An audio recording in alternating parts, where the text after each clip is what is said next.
The Book of Exodus, Chapter 1. Now these are the names of the sons of Israel who came into Egypt. Every man in his household came with Jacob: Reuben, Simeon, Levi, and Judah; Issachar, Zebulun, and Benjamin; Dan and Naphtali; Gad and Asher. All the souls who came out of Jacob's body were 70 souls, and Joseph was in Egypt already. Joseph died, as did all his brothers and all that generation. The children of Israel were fruitful, and increased abundantly, and multiplied, and grew exceedingly mighty, and the land was filled with them. Now there arose a new king over Egypt who didn't know Joseph. He said to his people, Behold, the people of the children of Israel are more and mightier than we. Come, let us deal wisely with them, lest they multiply. And it happened that when any war breaks out, they also join themselves to our enemies and fight against us, and escape out of the land. Therefore they set taskmasters over them to afflict them with their burdens. They built storage cities for Pharaoh, Pithom and Ramses. But the more they afflicted them, the more they multiplied, and the more they spread out. They were grieved because of the children of Israel. The Egyptians ruthlessly made the children of Israel serve, and they made their lives bitter with hard service, in mortar and in brick, and in all manner of service in the field, all their service in which they ruthlessly made them serve.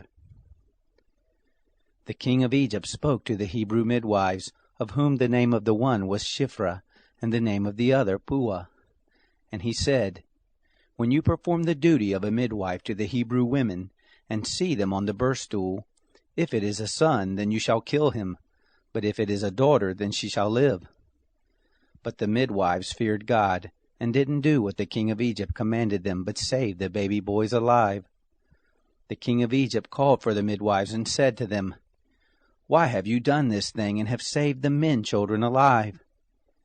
The midwives said to Pharaoh, Because the Hebrew women aren't like the Egyptian women, for they are vigorous, and give birth before the midwife comes to them. God dealt well with the midwives, and the people multiplied and grew very mighty. It happened, because the midwives feared God, that he gave them families. Pharaoh charged all his people, saying, You shall cast every son who is born into the river, and every daughter you shall save alive. Chapter 2. A man of the house of Levi went and took a daughter of Levi as his wife. The woman conceived and bore a son. When she saw that he was a fine child, she hid him 3 months. When she could no longer hide him, she took a papyrus basket for him, and coated it with tar and with pitch. She put the child in it and laid it in the reeds by the river's bank. His sisters stood far off to see what would be done to him. Pharaoh's daughter came down to bathe at the river. Her maidens walked along by the riverside. She saw the basket among the reeds, and sent her handmaid to get it. She opened it, and saw the child, and behold, the baby cried. She had compassion on him, and said, This is one of the Hebrews' children. Then his sister said to Pharaoh's daughter, Should I go and call a nurse for you from the Hebrew women, that she may nurse the child for you? Pharaoh's daughter said to her, Go. The maiden went and called the child's mother. Pharaoh's daughter said to her, Take this child away and nurse him for me, and I will give you your wages. The woman took the child and nursed it. The child grew, and she brought him to Pharaoh's daughter, and he became her son. She named him Moses, and said, Because I drew him out of the water. It happened in those days, when Moses had grown up, that he went out to his brothers and looked at their burdens. He saw an Egyptian striking a Hebrew, one of his brothers. He looked this way and that way, and when he saw that there was no one, he killed the Egyptian and hid him in the sand. He went out the second day, and behold, 2 men of the Hebrews were fighting with each other. He said to him, who did the wrong, Why do you strike your fellow brother? He said, Who made you a prince and a judge over us? Do you plan to kill me, as you killed the Egyptian? Moses was afraid and said, Surely this thing is known. Now when Pharaoh heard this thing, he sought to kill Moses. But Moses fled from the face of Pharaoh, and lived in the land of Midian, and he sat down by a well. Now the priest of Midian had 7 daughters. They came and drew water, and filled the troughs to water their father's flock. The shepherds came and drove them away, but Moses stood up and helped them and watered their flock. When they came to Reuel, their father, he said, "How is it that you have returned so early today?" They said, "An Egyptian delivered us out of the hand of the shepherds, and moreover he drew water for us and watered the flock." He said to his daughters, "Where is he? Why is it that you have left the man? Call him that he may eat bread."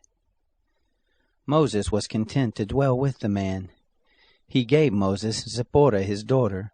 She bore a son, and he named him Gershom, for he said, "I have lived as a foreigner in a foreign land." It happened in the course of those many days that the king of Egypt died, and the children of Israel sighed because of the bondage, and they cried, and their cry came up to God because of the bondage. God heard their groaning, and God remembered his covenant with Abraham, with Isaac, and with Jacob. God saw the children of Israel, and God was concerned about them. Chapter 3. Now Moses was keeping the flock of Jethro, his father-in-law, the priest of Midian. And he led the flock to the back of the wilderness, and came to God's mountain, to Horeb. The angel of the Lord appeared to him in a flame of fire out of the midst of a bush. He looked, and behold, the bush burned with fire, and the bush was not consumed. Moses said, "I will turn aside now and see this great sight, why the bush is not burnt." When the Lord saw that he turned aside to see, God called to him out of the midst of the bush, and said, "Moses, Moses." He said, "Here I am." He said, "Don't come close. Take off your sandals from off your feet, for the place you are standing on is holy ground." Moreover, he said, "I am the God of your father, the God of Abraham, the God of Isaac, and the God of Jacob." Moses hid his face, for he was afraid to look at God. The Lord said, "I have surely seen the affliction of my people who are in Egypt, and have heard their cry because of their taskmasters, for I know their sorrows, and I have come down to deliver them out of the hand of the Egyptians, and to bring them up out of that land to a good and large land, to a land flowing with milk and honey, to the place of the Canaanite, the Hittite, the Amorite, the Perizzite, the Hivite, and the Jebusite. Now behold, the cry of the children of Israel has come to me. Moreover, I have seen the oppression with which the Egyptians oppress them. Come now, therefore, and I will send you to Pharaoh, that you may bring forth my people, the children of Israel, out of Egypt." Moses said to God, "Who am I, that I should go to Pharaoh, and that I should bring forth the children of Israel out of Egypt?" He said, "Certainly I will be with you. This will be the token to you that I have sent you.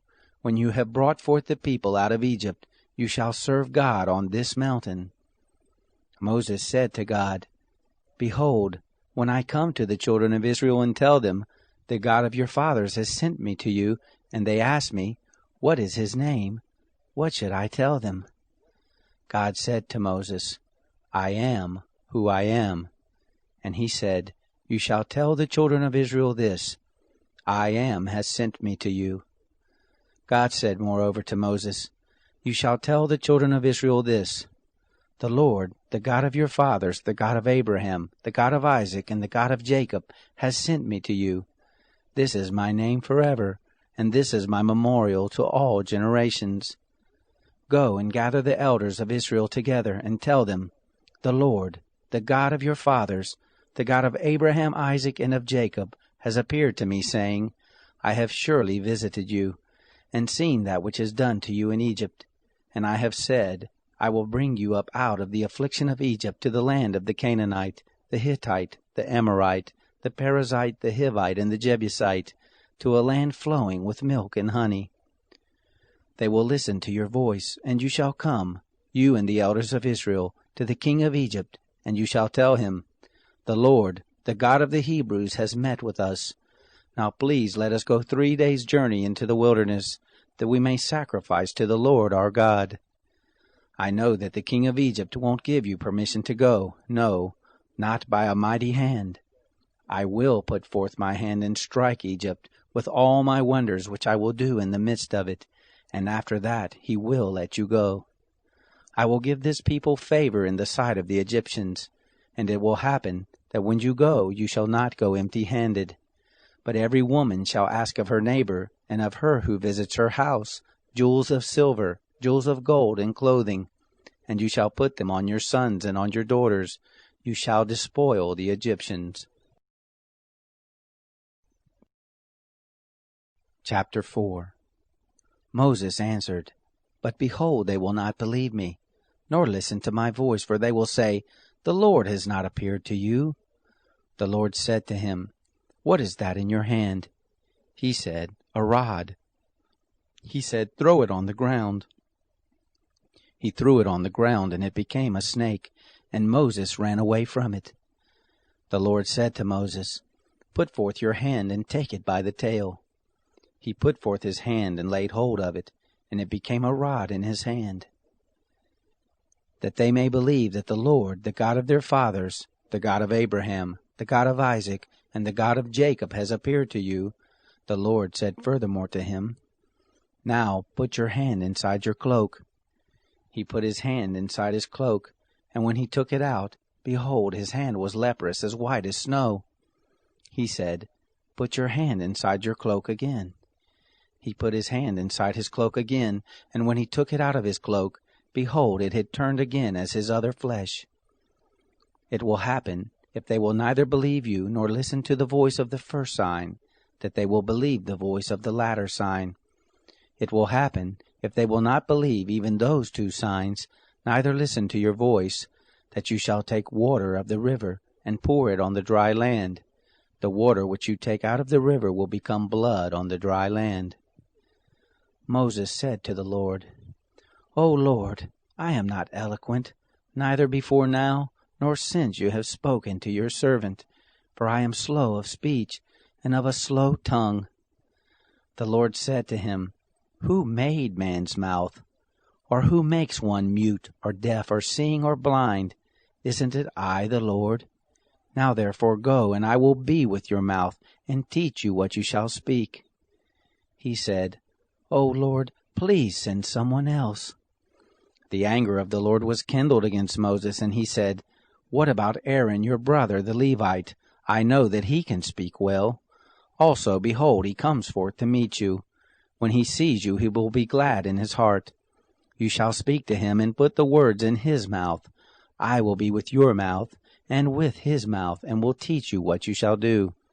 He will be your spokesman to the people, and it will happen that he will be to you a mouth, and you will be to him as God.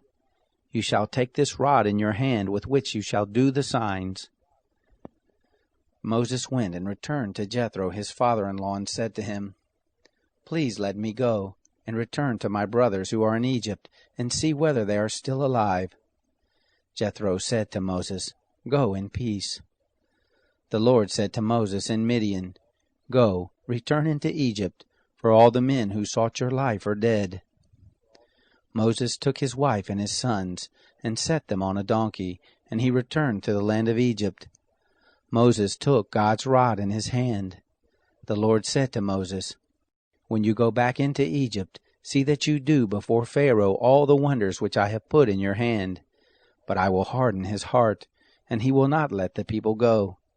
You shall tell Pharaoh, Thus says the Lord, Israel is my son, my firstborn, and I have said to you, Let my son go, that he may serve me. And you have refused to let him go. Behold, I will kill your son, your firstborn. It happened on the way at a lodging place, that the Lord met him, and wanted to kill him. Then Zipporah took a flint, and cut off the foreskin of her son, and cast it at his feet, and she said, Surely you are a bridegroom of blood to me. So he let him alone. Then she said, You are a bridegroom of blood, because of the circumcision. The Lord said to Aaron, Go into the wilderness to meet Moses." He went and met him on God's mountain and kissed him. Moses told Aaron all the words of the Lord with which he had sent him, and all the signs with which he had charged him. Moses and Aaron went and gathered together all the elders of the children of Israel. Aaron spoke all the words which the Lord had spoken to Moses, and did the signs in the sight of the people. The people believed, and when they heard that the Lord had visited the children of Israel, and that he had seen their affliction, then they bowed their heads and worshipped. Chapter 5. Afterward, Moses and Aaron came and said to Pharaoh, "This is what the Lord, the God of Israel, says, Let my people go, that they may hold a feast to me in the wilderness." Pharaoh said, "Who is the Lord, that I should listen to his voice to let Israel go? I don't know the Lord, and moreover I will not let Israel go." They said, "The God of the Hebrews has met with us. Please let us go 3 days' journey into the wilderness and sacrifice to the Lord our God, lest he fall on us with pestilence or with the sword." The king of Egypt said to them, "Why do you, Moses and Aaron, take the people from their work? Get back to your burdens." Pharaoh said, "Behold, the people of the land are now many, and you make them rest from their burdens." The same day Pharaoh commanded the taskmasters of the people and their officers, saying, "You shall no longer give the people straw to make brick as before. Let them go and gather straw for themselves. The number of the bricks which they made before you require from them. You shall not diminish anything of it, for they are idle. Therefore they cry, saying, 'Let us go and sacrifice to our God.' Let heavier work be laid on the men, that they may labor therein, and don't let them pay any attention to lying words." The taskmasters of the people went out and their officers, and they spoke to the people, saying, "This is what the Pharaoh says, I will not give you straw. Go yourselves, get straw where you can find it, for nothing of your work shall be diminished." So the people were scattered abroad throughout all the land of Egypt to gather stubble for straw. The taskmasters were urgent, saying, "Fulfill your work quota daily, as when there was straw." The officers of the children of Israel, whom Pharaoh's taskmasters had set over them, were beaten and demanded, "Why haven't you fulfilled your quota both yesterday and today in making brick as before?" Then the officers of the children of Israel came and cried to Pharaoh, saying, "Why do you deal this way with your servants? No straw is given to your servants, and they tell us, 'Make brick.' And behold, your servants are beaten, but the fault is in your own people." But he said, "You are idle, you are idle. Therefore you say, 'Let us go and sacrifice to the Lord.' Go therefore now and work, for no straw shall be given to you, yet shall you deliver the same number of bricks."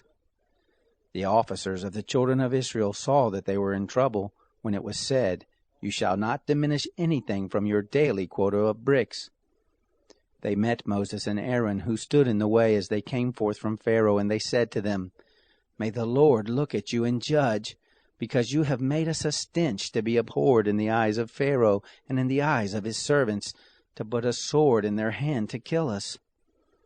Moses returned to the Lord and said, "Lord, why have you brought trouble on this people? Why is it that you have sent me? For since I came to Pharaoh to speak in your name, he has brought trouble on this people, neither have you delivered your people at all." Chapter 6. The Lord said to Moses, "Now you shall see what I will do to Pharaoh, for by a strong hand he shall let them go, and by a strong hand he shall drive them out of his land." God spoke to Moses and said to him, "I am the Lord, and I appeared to Abraham, to Isaac, and to Jacob as God Almighty, but by my name Yahweh I was not known to them. I have also established my covenant with them, to give them the land of Canaan, the land of their travels in which they lived as aliens. Moreover, I have heard the groaning of the children of Israel, whom the Egyptians keep in bondage, and I have remembered my covenant. Therefore tell the children of Israel, I am the Lord, and I will bring you out from under the burdens of the Egyptians, and I will rid you out of their bondage, and I will redeem you with an outstretched arm and with great judgments.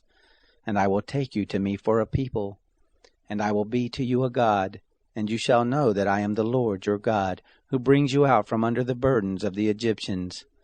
I will bring you into the land which I swore to give to Abraham, to Isaac, and to Jacob, and I will give it to you for a heritage. I am the Lord." Moses spoke so to the children of Israel, but they didn't listen to Moses for anguish of spirit and for cruel bondage. The Lord spoke to Moses, saying, "Go in, speak to Pharaoh king of Egypt, that he let the children of Israel go out of his land." Moses spoke before the Lord, saying, "Behold, the children of Israel haven't listened to me. How then shall Pharaoh listen to me, who am of uncircumcised lips?" The Lord spoke to Moses and to Aaron, and gave them a charge to the children of Israel and to Pharaoh king of Egypt, to bring the children of Israel out of the land of Egypt. These are the heads of their fathers' houses. The sons of Reuben, the firstborn of Israel, Hanok and Palu, Hezron and Carmi. These are the families of Reuben. The sons of Simeon, Jemuel and Jamin, and Ohad and Jachin, and Zohar, and Shaul the son of a Canaanite woman. These are the families of Simeon. These are the names of the sons of Levi according to their generations, Gershon and Kohath and Merari. And the years of the life of Levi were 137 years. The sons of Gershon, Libni and Shimei, according to their families. The sons of Kohath, Amram and Izhar, and Hebron and Uzziel. And the years of the life of Kohath were 133 years. The sons of Merari, Mali and Mushi. These are the families of the Levites according to their generations. Amram took Jochebed his father's sister to himself as wife, and she bore him Aaron and Moses. And the years of the life of Amram were 137 years. The sons of Ishar, Korah and Nepheg and Zikri. The sons of Uzziel, Mishael and Elishphan and Sithri. Aaron took Elisheba, the daughter of Amminadab, the sister of Nahshon, as his wife, and she bore him Nadab and Abihu, Eleazar and Ithamar. The sons of Korah, Asher and Elkanah, and Abiasaph. These are the families of the Korahites. Eleazar, Aaron's son, took one of the daughters of Putiel as his wife, and she bore him Phinehas. These are the heads of the fathers' houses of the Levites according to their families. These are that Aaron and Moses, to whom the Lord said, "Bring out the children of Israel from the land of Egypt according to their host." These are those who spoke to Pharaoh king of Egypt, to bring out the children of Israel from Egypt. These are that Moses and Aaron. It happened on the day when the Lord spoke to Moses in the land of Egypt, that the Lord spoke to Moses, saying, "I am the Lord. Speak to Pharaoh king of Egypt all that I speak to you." Moses said before the Lord, "Behold, I am of uncircumcised lips, and how shall Pharaoh listen to me?" Chapter 7. The Lord said to Moses, "Behold, I have made you as God to Pharaoh, and Aaron your brother shall be your prophet. You shall speak all that I command you, and Aaron your brother shall speak to Pharaoh, that he let the children of Israel go out of his land. I will harden Pharaoh's heart, and multiply my signs and my wonders in the land of Egypt. But Pharaoh will not listen to you, and I will lay my hand on Egypt, and bring forth my host, my people the children of Israel, out of the land of Egypt by great judgments. The Egyptians shall know that I am the Lord, when I stretch forth my hand on Egypt, and bring out the children of Israel from among them." Moses and Aaron did so, as the Lord commanded them, so they did. Moses was 80 years old, and Aaron 83 years old when they spoke to Pharaoh. The Lord spoke to Moses and to Aaron, saying, "When Pharaoh speaks to you, saying, 'Perform a miracle,' then you shall tell Aaron, 'Take your rod, and cast it down before Pharaoh, that it become a serpent.'" Moses and Aaron went in to Pharaoh, and they did so, as the Lord had commanded. And Aaron cast down his rod before Pharaoh and before his servants, and it became a serpent. Then Pharaoh also called for the wise men and the sorcerers. They also, the magicians of Egypt, did in like manner with their enchantments. For they cast down every man his rod, and they became serpents. But Aaron's rod swallowed up their rods. Pharaoh's heart was hardened, and he didn't listen to them as the Lord had spoken. The Lord said to Moses, Pharaoh's heart is stubborn. He refuses to let the people go. Go to Pharaoh in the morning. Behold, he goes out to the water, and you shall stand by the river's bank to meet him. And the rod which was turned to a serpent you shall take in your hand. You shall tell him, The Lord, the God of the Hebrews, has sent me to you, saying, Let my people go, that they may serve me in the wilderness. And behold, until now you haven't listened. Thus says the Lord, In this you shall know that I am the Lord. Behold, I will strike with the rod that is in my hand on the waters which are in the river, and they shall be turned to blood. The fish that are in the river shall die, and the river shall become foul, and the Egyptians shall loathe to drink water from the river. The Lord said to Moses, Tell Aaron, Take your rod, and stretch out your hand over the waters of Egypt, over their rivers, over their streams, and over their pools, and over all their ponds of water, that they may become blood. And there shall be blood throughout all the land of Egypt, both in vessels of wood and in vessels of stone. Moses and Aaron did so as the Lord commanded. And he lifted up the rod and struck the waters that were in the river in the sight of Pharaoh and in the sight of his servants. And all the waters that were in the river were turned to blood.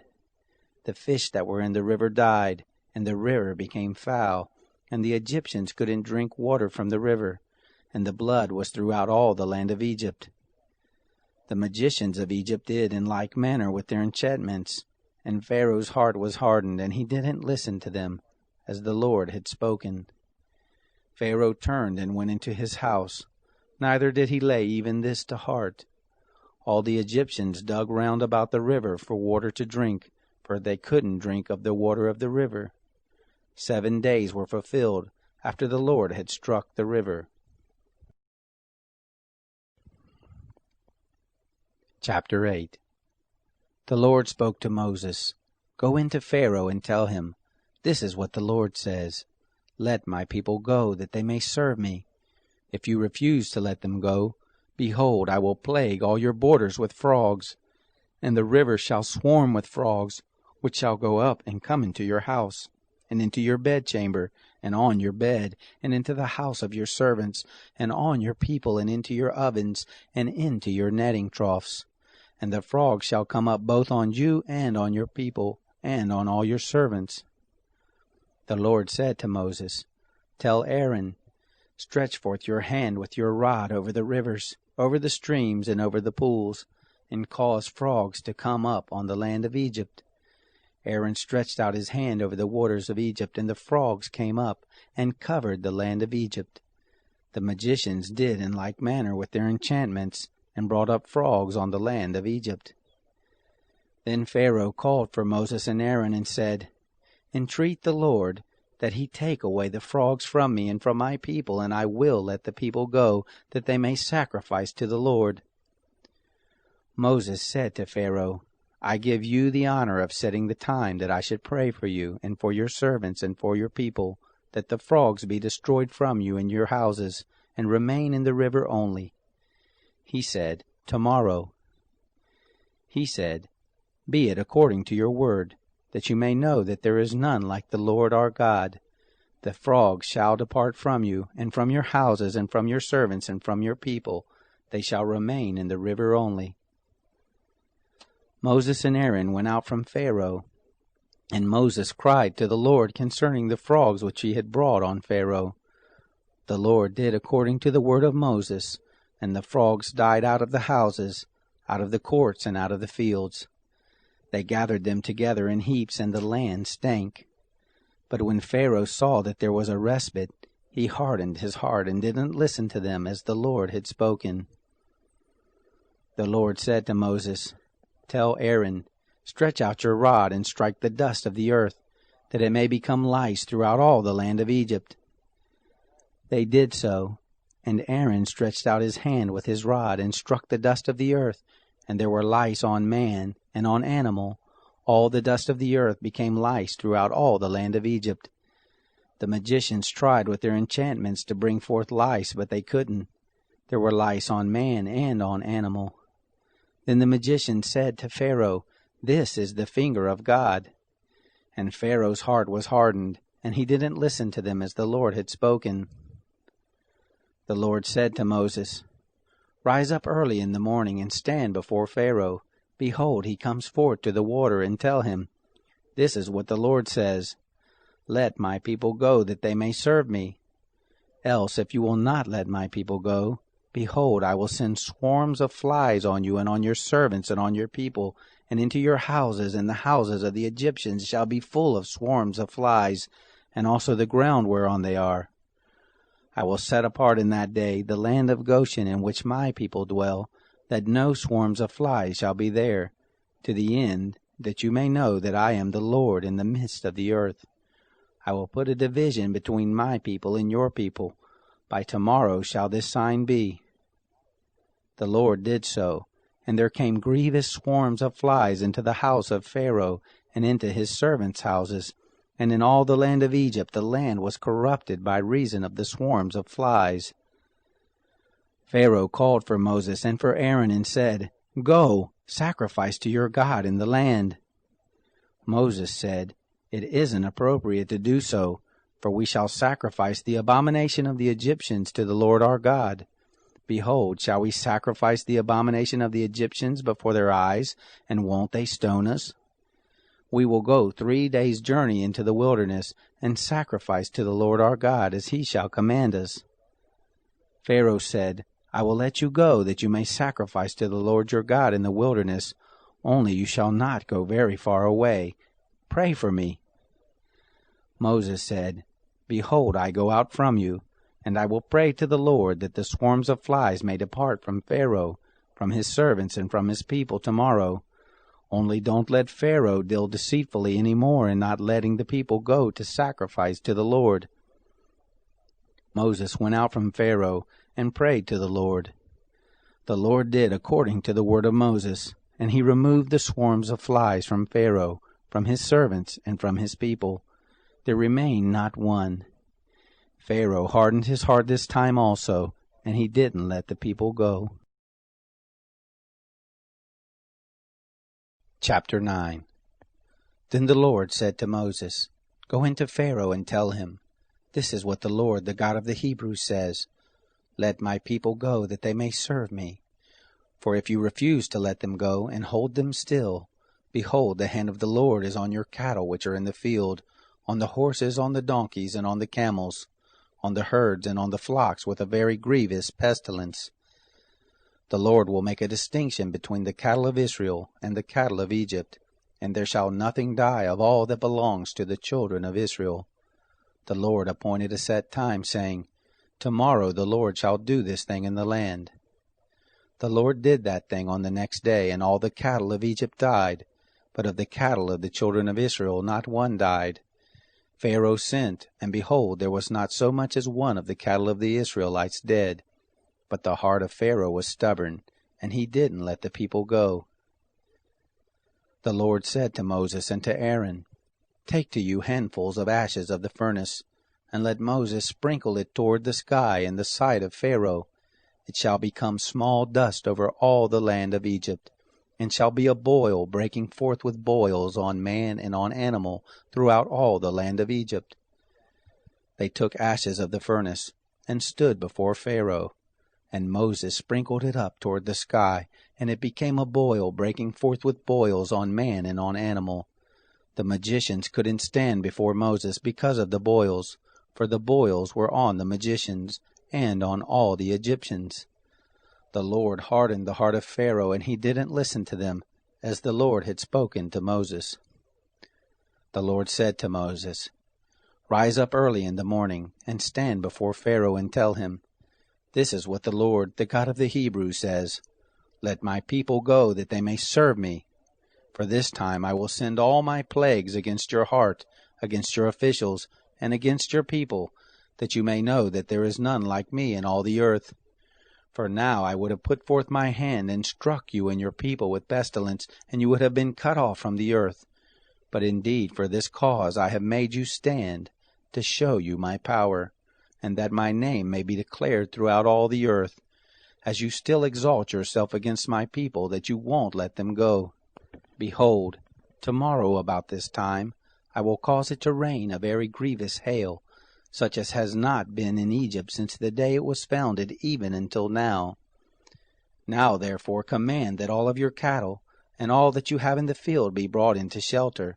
Every man and animal that is found in the field and isn't brought home, the hail shall come down on them, and they shall die. Those who feared the word of the Lord among the servants of Pharaoh made their servants and their cattle flee into the houses. Whoever didn't regard the word of the Lord left his servants and his cattle in the field. The Lord said to Moses, Stretch forth your hand toward the sky, that there may be hail in all the land of Egypt, on man and on animal, and on every herb of the field throughout the land of Egypt. Moses stretched forth his rod toward the heavens, and the Lord sent thunder, hail, and lightning, flashing down to the earth. The Lord rained hail on the land of Egypt, so that there was a very severe hail, and lightning mixed with the hail, such as had not been in all the land of Egypt since it became a nation. The hail struck throughout all the land of Egypt, all that was in the field, both man and animal. And the hail struck every herb of the field, and broke every tree of the field. Only in the land of Goshen, where the children of Israel were, there was no hail. Pharaoh sent and called for Moses and Aaron, and said to them, I have sinned this time. The Lord is righteous, and I and my people are wicked. Pray to the Lord, for there has been enough of mighty thunderings and hail. I will let you go, and you shall stay no longer. Moses said to him, As soon as I have gone out of the city, I will spread abroad my hands to the Lord. The thunder shall cease, neither shall there be any more hail, that you may know that the earth is the Lord's. But as for you and your servants, I know that you don't yet fear the Lord God. The flax and the barley were struck, for the barley was in the ear, and the flax was in bloom. But the wheat and the spelt were not struck, for they had not grown up. Moses went out of the city from Pharaoh, and spread abroad his hands to the Lord. And the thunders and hail ceased, and the rain was not poured out on the earth. When Pharaoh saw that the rain and the hail and the thunders were ceased, he sinned yet more and hardened his heart, he and his servants. The heart of Pharaoh was hardened, and he didn't let the children of Israel go, just as the Lord had spoken through Moses. Chapter 10. The Lord said to Moses, Go into Pharaoh, for I have hardened his heart and the heart of his servants, that I may show these my signs in the midst of them, and that you may tell in the hearing of your son, and of your son's son, what things I have done to Egypt, and my signs which I have done among them, that you may know that I am the Lord. Moses and Aaron went into Pharaoh and said to him, This is what the Lord, the God of the Hebrews, says. How long will you refuse to humble yourself before me? Let my people go, that they may serve me. Or else, if you refuse to let my people go, behold, tomorrow I will bring locusts into your country, and they shall cover the surface of the earth, so that one won't be able to see the earth. They shall eat the residue of that which has escaped, which remains to you from the hail, and shall eat every tree which grows for you out of the field. Your houses shall be filled, and the houses of all your servants, and the houses of all the Egyptians, as neither your fathers nor your fathers' fathers have seen, since the day that they were on the earth to this day. He turned and went out from Pharaoh. Pharaoh's servants said to him, How long will this man be a snare to us? Let the men go, that they may serve the Lord their God. Don't you yet know that Egypt is destroyed? Moses and Aaron were brought back again to Pharaoh, and he said to them, Go and serve the Lord your God. But who are those who will go? Moses said, We will go with our young and with our old, with our sons and with our daughters. With our flocks and with our herds will we go, for we must hold a feast to the Lord. He said to them, The Lord be with you if I will let you go with your little ones. See, evil is clearly before your faces. Not so. Go, now you who are men, and serve the Lord, for that is what you desire." They were driven out from Pharaoh's presence. The Lord said to Moses, "Stretch out your hand over the land of Egypt for the locust, that they may come upon the land of Egypt and eat every herb of the field, even all that the hail has left." Moses stretched forth his rod over the land of Egypt, and the Lord brought an east wind on the land all that day and all that night, and when it was morning, the east wind brought the locust. The locust went up over all the land of Egypt, and rested in all the borders of Egypt. They were very grievous. Before them there was no such locust as they, neither after them shall be such. For they covered the surface of the whole earth, so that the land was darkened. And they ate every herb of the land, and all the fruit of the trees which the hail had left. There remained nothing green, either tree or herb of the field, throughout all the land of Egypt. Then Pharaoh called for Moses and Aaron in haste, and he said, "I have sinned against the Lord your God, and against you. Now therefore please forgive my sin again, and pray to the Lord your God, that he may also take away from me this death." He went out from Pharaoh and prayed to the Lord. The Lord turned an exceeding strong west wind, which took up the locust, and drove them into the Red Sea. There remained not one locust in all the borders of Egypt. But the Lord hardened Pharaoh's heart, and he didn't let the children of Israel go.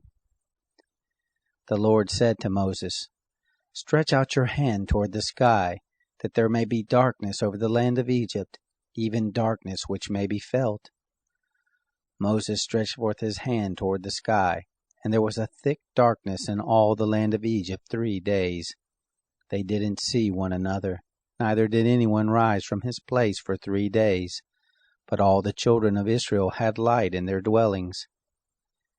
Pharaoh called to Moses and said, "Go, serve the Lord. Only let your flocks and your herds stay behind. Let your little ones also go with you."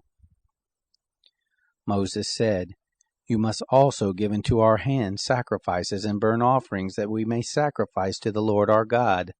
Our cattle also shall go with us. There shall not a hoof be left behind. For of it we must take to serve the Lord our God, and we don't know with what we must serve the Lord until we come there." But the Lord hardened Pharaoh's heart, and he wouldn't let them go. Pharaoh said to him, "Get away from me. Be careful to see my face no more, for in the day you see my face, you shall die." Moses said, "You have spoken well. I will see your face again no more." Chapter 11. The Lord said to Moses, "Yet one more plague will I bring on Pharaoh and on Egypt. Afterwards he will let you go. When he lets you go, he will surely thrust you out altogether. Speak now in the ears of the people, and let them ask every man of his neighbor, and every woman of her neighbor, jewels of silver and jewels of gold." The Lord gave the people favor in the sight of the Egyptians. Moreover, the man Moses was very great in the land of Egypt, in the sight of Pharaoh's servants and in the sight of the people. Moses said, "This is what the Lord says.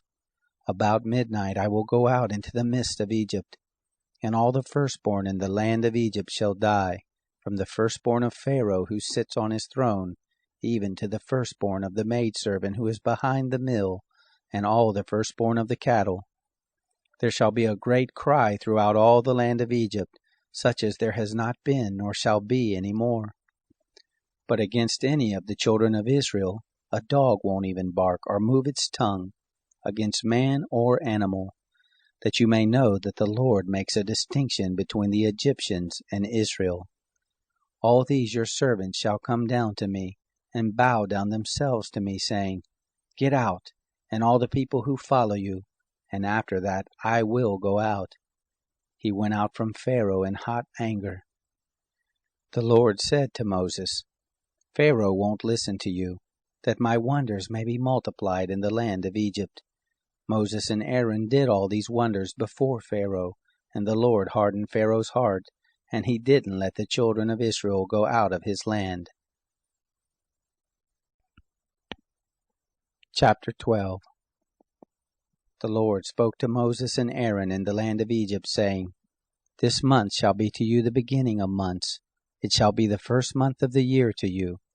Speak to all the congregation of Israel, saying, On the 10th day of this month they shall take to them every man a lamb according to their fathers' houses, a lamb for a household.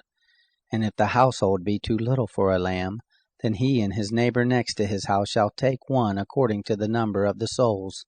According to what every one can eat, you shall make your count for the lamb. Your lamb shall be without blemish, a male a year old. You shall take it from the sheep or from the goats, and you shall keep it until the 14th day of the same month, and the whole assembly of the congregation of Israel shall kill it at evening. They shall take some of the blood, and put it on the 2 side posts and on the lintel, on the houses in which they shall eat it. They shall eat the flesh in that night, roasted with fire and unleavened bread. They shall eat it with bitter herbs. Don't eat it raw, nor boiled at all with water, but roasted with fire, with its head, its legs, and its inner parts. You shall let nothing of it remain until the morning, but that which remains of it until the morning you shall burn with fire. This is how you shall eat it, with your loins girded, your shoes on your feet, and your staff in your hand, and you shall eat it in haste. It is the Lord's Passover. For I will go through the land of Egypt in that night, and will strike all the firstborn in the land of Egypt, both man and animal. Against all the gods of Egypt I will execute judgments. I am the Lord. The blood shall be to you for a token on the houses where you are, and when I see the blood, I will pass over you, and there shall be no plague be on you to destroy you when I strike the land of Egypt. This day shall be to you for a memorial, and you shall keep it a feast to the Lord. Throughout your generations you shall keep it a feast by an ordinance forever. 7 days shall you eat unleavened bread. Even the first day you shall put away yeast out of your houses. For whoever eats leavened bread from the first day until the 7th, that soul shall be cut off from Israel. In the first day there shall be to you a holy convocation, and in the 7th day a holy convocation. No manner of work shall be done in them, except that which every man must eat, that only may be done by you. You shall observe the feast of unleavened bread, for in this same day have I brought your host out of the land of Egypt. Therefore shall you observe this day throughout your generations by an ordinance forever. In the first month, on the 14th day of the month at evening, you shall eat unleavened bread, until the 21st day of the month at evening. 7 days shall there be no yeast found in your houses, for whoever eats that which is leavened, that soul shall be cut off from the congregation of Israel, whether he be a foreigner or one who is born in the land. You shall eat nothing leavened. In all your habitations you shall eat unleavened bread. Then Moses called for all the elders of Israel and said to them, Draw out, and take lambs according to your families, and kill the Passover.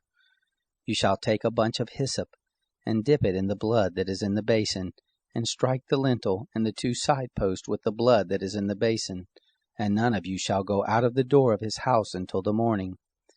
For the Lord will pass through to strike the Egyptians, and when he sees the blood on the lintel and on the 2 side posts, the Lord will pass over the door, and will not allow the destroyer to come into your houses to strike you.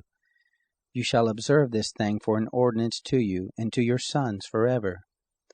It shall happen when you have come to the land which the Lord will give you, according as he has promised, that you shall keep this service. It will happen when your children ask you, What do you mean by this service? That you shall say, It is the sacrifice of the Lord's Passover, who passed over the houses of the children of Israel in Egypt, when he struck the Egyptians and spared our houses. The people bowed their heads and worshipped. The children of Israel went and did so as the Lord had commanded Moses and Aaron, so they did. It happened at midnight that the Lord struck all the firstborn in the land of Egypt, from the firstborn of Pharaoh who sat on his throne, to the firstborn of the captive who was in the dungeon, and all the firstborn of cattle. Pharaoh rose up in the night, he and all his servants and all the Egyptians, and there was a great cry in Egypt, for there was not a house where there was not one dead. He called for Moses and Aaron by night and said, Rise up, get out from among my people, both you and the children of Israel, and go serve the Lord as you have said. Take both your flocks and your herds as you have said, and be gone, and bless me also. The Egyptians were urgent with the people to send them out of the land in haste, for they said, We are all dead men. The people took their dough before it was leavened, their netting troughs being bound up in their clothes on their shoulders. The children of Israel did according to the word of Moses, and they asked of the Egyptians jewels of silver and jewels of gold and clothing. The Lord gave the people favor in the sight of the Egyptians, so that they let them have what they asked. They despoiled the Egyptians. The children of Israel traveled from Ramses to Sukkoth, about 600,000 on foot who were men, besides children. A mixed multitude went up also with them, with flocks, herds, and even very much cattle.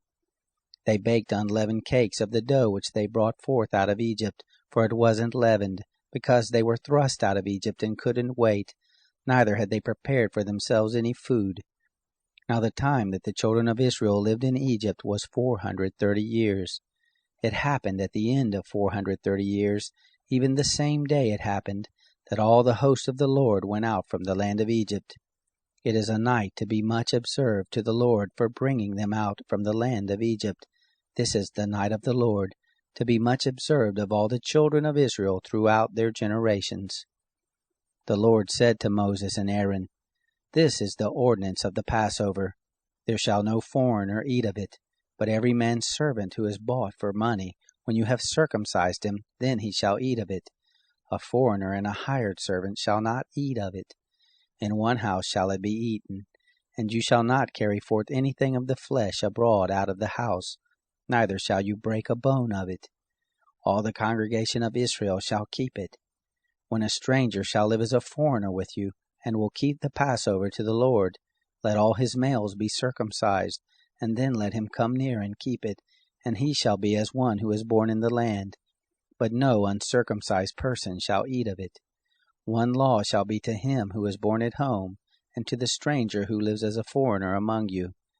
Thus did all the children of Israel, as the Lord commanded Moses and Aaron, so they did. It happened the same day that the Lord brought the children of Israel out of the land of Egypt by their host. Chapter 13. The Lord spoke to Moses, saying, Sanctify to me all of the firstborn, whatever opens the womb among the children of Israel, both of man and of animal, it is mine. Moses said to the people, Remember this day in which you came out from Egypt, out of the house of bondage, for by strength of hand the Lord brought you out from this place. No leavened bread shall be eaten. This day you go forth in the month Abib. It shall be when the Lord shall bring you into the land of the Canaanite, and the Hittite, and the Amorite, and the Hivite, and the Jebusite, which he swore to your fathers to give you, a land flowing with milk and honey, that you shall keep this service in this month. 7 days you shall eat unleavened bread, and in the 7th day shall be a feast to the Lord.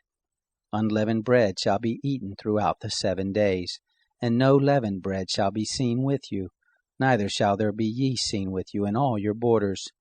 You shall tell your son in that day, saying, It is because of that which the Lord did for me when I came forth out of Egypt. It shall be for a sign to you on your hand, and for a memorial between your eyes, that the law of the Lord may be in your mouth. For with a strong hand the Lord has brought you out of Egypt. You shall therefore keep this ordinance in its season from year to year. It shall be, when the Lord shall bring you into the land of the Canaanite, as he swore to you and to your fathers, and shall give it to you, that you shall set apart to the Lord all that opens the womb, and every firstborn which you have that comes from an animal, the male shall be the Lord's. Every firstborn of a donkey you shall redeem with a lamb, and if you will not redeem it, then you shall break its neck. And you shall redeem all the firstborn of man among your sons. It shall be when your son asks you in time to come, saying, What is this? That you shall tell him, By strength of hand the Lord brought us out from Egypt, from the house of bondage. And it happened, when Pharaoh would hardly let us go, that the Lord killed all the firstborn in the land of Egypt, both the firstborn of man and the firstborn of animal. Therefore I sacrifice to the Lord all that opens the womb, being males, but all the firstborn of my sons I redeem. It shall be for a sign on your hand, and for symbols between your eyes, for by strength of hand the Lord brought us forth out of Egypt. It happened, when Pharaoh had let the people go, that God didn't lead them by the way of the land of the Philistines, although that was near, for God said, Lest perhaps the people change their minds when they see war, and they return to Egypt. But God led the people around by the way of the wilderness by the Red Sea, and the children of Israel went up armed out of the land of Egypt. Moses took the bones of Joseph with him, for he had made the children of Israel swear, saying, God will surely visit you, and you shall carry up my bones away from here with you. They took their journey from Sukkoth, and encamped in Etham, in the edge of the wilderness. The Lord went before them by day in a pillar of cloud, to lead them on their way, and by night in a pillar of fire, to give them light, that they might go by day and by night. The pillar of cloud by day, and the pillar of fire by night, didn't depart from before the people. Chapter 14. The Lord spoke to Moses, saying, Speak to the children of Israel, that they turn back and encamp before Pihahiroth, between Migdol and the sea, before Baal-Zephon. You shall encamp opposite it by the sea. Pharaoh will say of the children of Israel, They are entangled in the land. The wilderness has shut them in. I will harden Pharaoh's heart, and he will follow after them. And I will get honor over Pharaoh, and over all his host, and the Egyptians shall know that I am the Lord. They did so. It was told the king of Egypt that the people had fled, and the heart of Pharaoh and of his servants was changed towards the people, and they said, What is this we have done, that we have let Israel go from serving us? He made ready his chariot, and took his army with him. And he took 600 chosen chariots, and all the chariots of Egypt, and captains over all of them. The Lord hardened the heart of Pharaoh, king of Egypt, and he pursued after the children of Israel, for the children of Israel went out with a high hand. The Egyptians pursued after them, all the horses and chariots of Pharaoh, his horsemen and his army, and overtook them encamping by the sea, beside Pihahiroth, before Baal-Zephon. When Pharaoh drew near, the children of Israel lifted up their eyes, and behold, the Egyptians were marching after them, and they were very afraid. The children of Israel cried out to the Lord. They said to Moses, Because there were no graves in Egypt, have you taken us away to die in the wilderness? Why have you treated us this way to bring us forth out of Egypt? Isn't this the word we spoke to you in Egypt, saying, Leave us alone, that we may serve the Egyptians? For it were better for us to serve the Egyptians than that we should die in the wilderness. Moses said to the people, Don't be afraid. Stand still and see the salvation of the Lord, which he will work for you today. For the Egyptians whom you have seen today, you shall never see them again. The Lord will fight for you, and you shall be still. The Lord said to Moses, Why do you cry to me? Speak to the children of Israel that they go forward. Lift up your rod and stretch out your hand over the sea and divide it, and the children of Israel shall go into the midst of the sea on dry ground. Behold, I will harden the hearts of the Egyptians, and they shall go in after them, and I will get myself honor over Pharaoh, and over all his host, over his chariots, and over his horsemen. The Egyptians shall know that I am the Lord, when I have gotten myself honor over Pharaoh, over his chariots, and over his horsemen. The angel of God, who went before the camp of Israel, moved and went behind them, and the pillar of cloud moved from before them and stood behind them. It came between the camp of Egypt and the camp of Israel, and there was the cloud and the darkness, yet it gave light by night, and the one didn't come near the other all the night. Moses stretched out his hand over the sea, and the Lord caused the sea to go back by a strong east wind all the night, and made the sea dry land, and the waters were divided. The children of Israel went into the midst of the sea on the dry ground, and the waters were a wall to them on their right hand and on their left. The Egyptians pursued, and went in after them into the midst of the sea, all of Pharaoh's horses, his chariots, and his horsemen. It happened in the morning watch that the Lord looked out on the host of the Egyptians through the pillar of fire and of cloud, and confused the Egyptian army. He took off their chariot wheels, and they drove them heavily, so that the Egyptians said, "Let's flee from the face of Israel, for the Lord fights for them against the Egyptians." The Lord said to Moses, "Stretch out your hand over the sea, that the waters may come again on the Egyptians, on their chariots and on their horsemen." Moses stretched out his hand over the sea, and the sea returned to its strength when the morning appeared, and the Egyptians fled against it. The Lord overthrew the Egyptians in the midst of the sea. The waters returned and covered the chariots and the horsemen, even all Pharaoh's army that went in after them into the sea. There remained not so much as one of them. But the children of Israel walked on dry land in the midst of the sea, and the waters were a wall to them on their right hand and on their left. Thus the Lord saved Israel that day out of the hand of the Egyptians, and Israel saw the Egyptians dead on the seashore. Israel saw the great work which the Lord did to the Egyptians, and all the people feared the Lord, and they believed in the Lord and in his servant Moses. Chapter 15.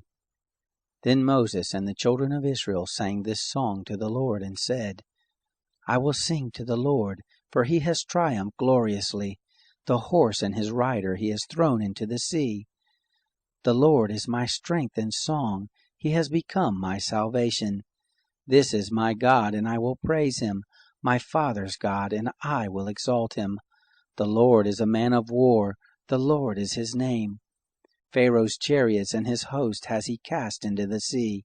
His chosen captains are sunk in the Red Sea. The deeps cover them. They went down into the depths like a stone. Your right hand, Lord, is glorious in power. Your right hand, Lord, dashes the enemy in pieces. In the greatness of your excellency, you overthrow those who rise up against you. You send forth your wrath. It consumes them as stubble. With the blast of your nostrils the waters were piled up. The flood stood upright as a heap. The deeps were congealed in the heart of the sea. The enemy said, I will pursue, I will overtake, I will divide the spoil. My desire shall be satisfied on them. I will draw my sword, my hand shall destroy them. You blew with your wind, the sea covered them. They sank like lead in the mighty waters. Who is like you, O Lord, among the gods? Who is like you, glorious in holiness, fearful in praises, doing wonders? You stretched out your right hand, the earth swallowed them. You in your loving kindness have led the people that you have redeemed. You have guided them in your strength to your holy habitation. The peoples have heard, they tremble. Pangs have taken hold on the inhabitants of Philistia. Then the chiefs of Edom were dismayed. Trembling takes hold of the mighty men of Moab. All the inhabitants of Canaan are melted away. Terror and dread falls on them. By the greatness of your arm they are as still as a stone, until your people pass over, Lord, until the people pass over who you have purchased. You shall bring them in and plant them in the mountain of your inheritance, the place, Lord, which you have made for yourself to dwell in, the sanctuary, Lord, which your hands have established. The Lord shall reign forever and ever. For the horses of Pharaoh went in with his chariots and with his horsemen into the sea, and the Lord brought back the waters of the sea on them. But the children of Israel walked on dry land in the midst of the sea. Miriam the prophetess, the sister of Aaron, took a tambourine in her hand, and all the women went out after her with tambourines and with dances. Miriam answered them, Sing to the Lord, for he has triumphed gloriously. The horse and his rider he has thrown into the sea. Moses led Israel onward from the Red Sea, and they went out into the wilderness of Shur. And they went 3 days in the wilderness, and found no water. When they came to Marah, they couldn't drink from the waters of Marah, for they were bitter. Therefore the name of it was called Marah. The people murmured against Moses, saying, "What shall we drink?" Then he cried to the Lord. The Lord showed him a tree, and he threw it into the waters, and the waters were made sweet. There he made a statute and an ordinance for them, and there he tested them. And he said, "If you will diligently listen to the voice of the Lord your God, and will do that which is right in his eyes, and will pay attention to his commandments, and keep all his statutes, I will put none of the diseases on you, which I have put on the Egyptians, for I am the Lord who heals you." They came to Elim, where there were 12 springs of water, and 70 palm trees, and they encamped there by the waters. Chapter 16. They took their journey from Elim, and all the congregation of the children of Israel came to the wilderness of Sin, which is between Elim and Sinai, on the 15th day of the 2nd month after their departing out of the land of Egypt. The whole congregation of the children of Israel murmured against Moses and against Aaron in the wilderness. And the children of Israel said to them, "We wish that we had died by the hand of the Lord in the land of Egypt, when we sat by the flesh pots, when we ate our fill of bread. For you have brought us out into this wilderness to kill this whole assembly with hunger." Then the Lord said to Moses, "Behold, I will rain bread from the sky for you, and the people shall go out and gather a day's portion every day, that I may test them, whether they will walk in my law or not. It shall come to pass on the 6th day, that they shall prepare that which they bring in, and it shall be twice as much as they gather daily." Moses and Aaron said to all the children of Israel, "At evening, then you shall know that the Lord has brought you out from the land of Egypt, and in the morning, then you shall see the glory of the Lord, because he hears your murmurings against the Lord. Who are we that you murmur against us?" Moses said, "Now the Lord shall give you meat to eat in the evening, and in the morning bread to satisfy you, because the Lord hears your murmurings which you murmur against him. And who are we? Your murmurings are not against us, but against the Lord." Moses said to Aaron, "Tell all the congregation of the children of Israel, come near before the Lord, for he has heard your murmurings." It happened, as Aaron spoke to the whole congregation of the children of Israel, that they looked toward the wilderness, and behold, the glory of the Lord appeared in the cloud. The Lord spoke to Moses, saying, "I have heard the murmurings of the children of Israel. Speak to them, saying, At evening you shall eat meat, and in the morning you shall be filled with bread, and you shall know that I am the Lord your God." It happened at evening that quail came up and covered the camp, and in the morning the dew lay around the camp. When the dew that lay had gone, behold, on the surface of the wilderness was a small round thing, small as the hoarfrost on the ground. When the children of Israel saw it, they said one to another, "What is it?" For they didn't know what it was. Moses said to them, "It is the bread which the Lord has given you to eat. This is the thing which the Lord has commanded.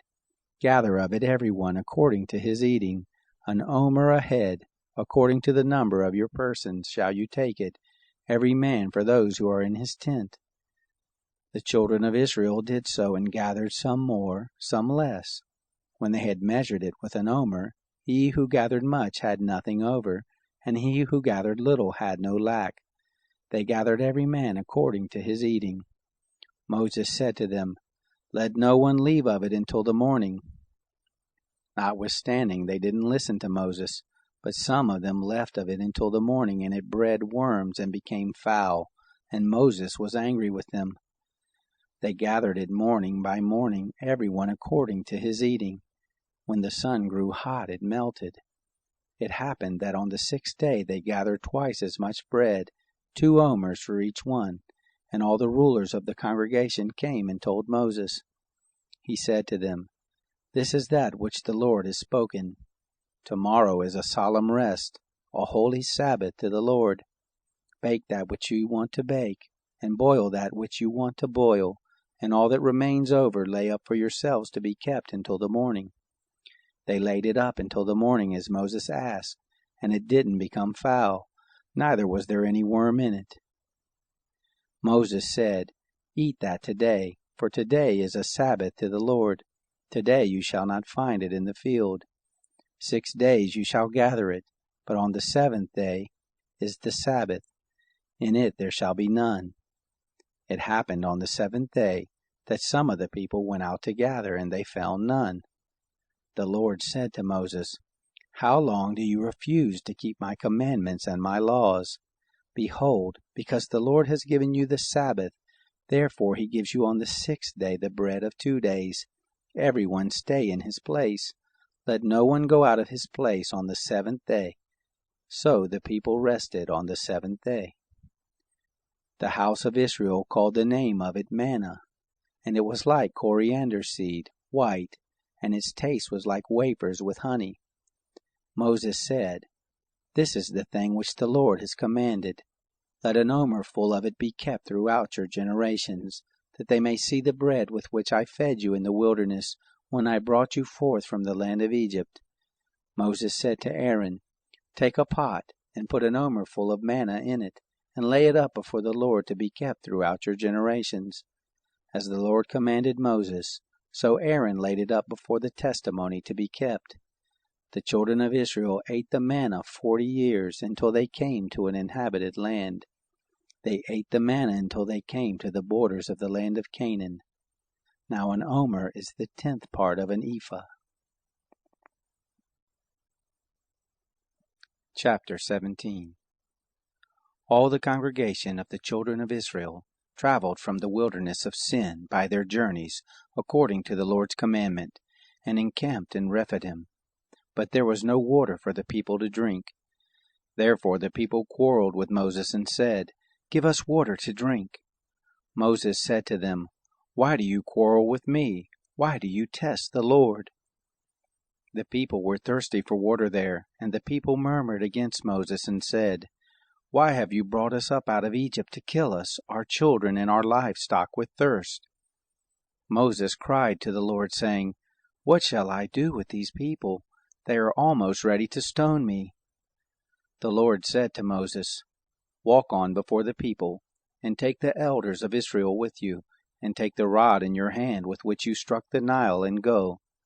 Behold, I will stand before you there on the rock in Horeb. You shall strike the rock, and water will come out of it, that the people may drink. Moses did so in the sight of the elders of Israel. He called the name of the place Massah and Meribah, because the children of Israel quarreled, and because they tested the Lord, saying, Is the Lord among us or not? Then Amalek came and fought with Israel in Rephidim. Moses said to Joshua, Choose men for us and go out, fight with Amalek. Tomorrow I will stand on the top of the hill with God's rod in my hand. So Joshua did as Moses had told him, and fought with Amalek, and Moses, Aaron, and Hur went up to the top of the hill. It happened, when Moses held up his hand, that Israel prevailed, and when he let down his hand, Amalek prevailed. But Moses' hands were heavy, and they took a stone and put it under him, and he sat on it. Aaron and Hur held up his hands, the one on the one side, and the other on the other side.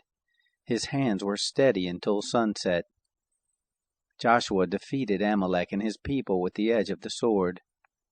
The Lord said to Moses, Write this for a memorial in a book, and rehearse it in the ears of Joshua, that I will utterly blot out the memory of Amalek from under the sky. Moses built an altar, and called the name of it the Lord our banner. He said, The Lord has sworn, the Lord will have war with Amalek from generation to generation. Chapter 18. Now Jethro, the priest of Midian, Moses' father-in-law, heard of all that God had done for Moses and for Israel his people, how that the Lord had brought Israel out of Egypt. Jethro, Moses' father-in-law, received Zipporah, Moses' wife, after he had sent her away, and her 2 sons. The name of one son was Gershom, for Moses said, I have lived as a foreigner in a foreign land. The name of the other was Eleazar, for he said, My father's God was my help, and delivered me from Pharaoh's sword. Jethro, Moses' father-in-law, came with his sons and his wife to Moses into the wilderness where he was encamped at the mountain of God. He said to Moses, I, your father-in-law Jethro, have come to you with your wife and her 2 sons with her.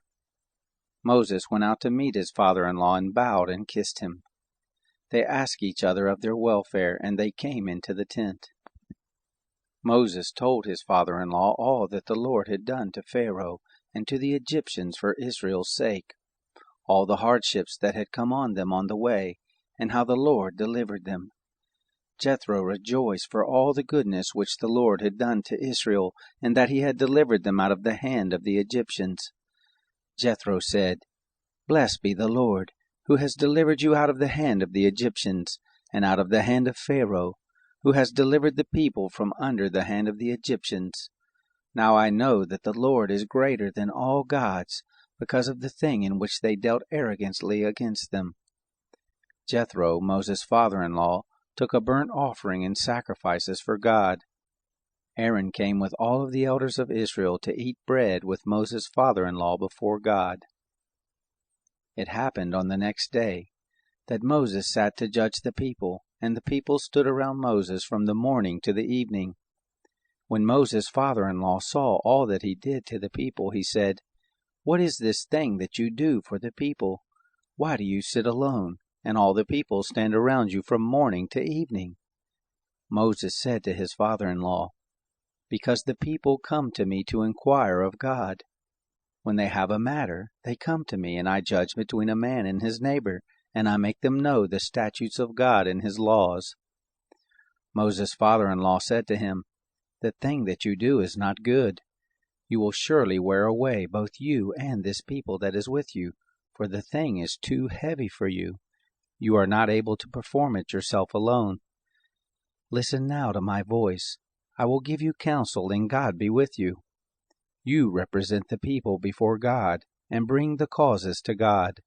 You shall teach them the statutes and the laws, and shall show them the way in which they must walk, and the work that they must do. Moreover, you shall provide out of all the people able men, such as fear God, men of truth, hating unjust gain, and place such over them to be rulers of thousands, rulers of hundreds, rulers of 50s, and rulers of 10s. Let them judge the people at all times. It shall be that every great matter they shall bring to you, but every small matter they shall judge themselves. So shall it be easier for you, and they shall share the load with you. If you will do this thing, and God commands you so, then you will be able to endure, and all of these people also will go to their place in peace. So Moses listened to the voice of his father-in-law and did all that he had said. Moses chose able men out of all Israel, and made them heads over the people, rulers of thousands, rulers of hundreds, rulers of 50s, and rulers of 10s. They judged the people at all times. They brought the hard cases to Moses. Chapter 19. In the 3rd month, after the children of Israel had gone forth out of the land of Egypt, on that same day they came into the wilderness of Sinai. When they had departed from Rephidim, and had come to the wilderness of Sinai, they encamped in the wilderness, and there Israel encamped before the mountain. Moses went up to God, and the Lord called to him out of the mountain, saying, This is what you shall tell the house of Jacob, and tell the children of Israel. You have seen what I did to the Egyptians, and how I bore you on eagle's wings, and brought you to myself. Now therefore, if you will indeed obey my voice and keep my covenant, then you shall be my own possession from among all peoples, for all the earth is mine. And you shall be to me a kingdom of priests, and a holy nation. These are the words which you shall speak to the children of Israel. Moses came and called for the elders of the people, and set before them all these words which the Lord commanded him. All the people answered together and said, All that the Lord has spoken we will do." Moses reported the words of the people to the Lord. The Lord said to Moses, "Behold, I come to you in a thick cloud, that the people may hear when I speak with you, and may also believe you forever." Moses told the words of the people to the Lord. The Lord said to Moses, "Go to the people and sanctify them today and tomorrow, and let them wash their garments, and be ready against the third day, for on the third day the Lord will come down in the sight of all the people on Mount Sinai. You shall set bounds to the people round about, saying, Be careful that you don't go up onto the mountain, or touch its border. Whoever touches the mountain shall surely be put to death. No hand shall touch him, but he shall surely be stoned, or shot through. Whether it is animal or man, he shall not live. When the trumpet sounds long, they shall come up to the mountain."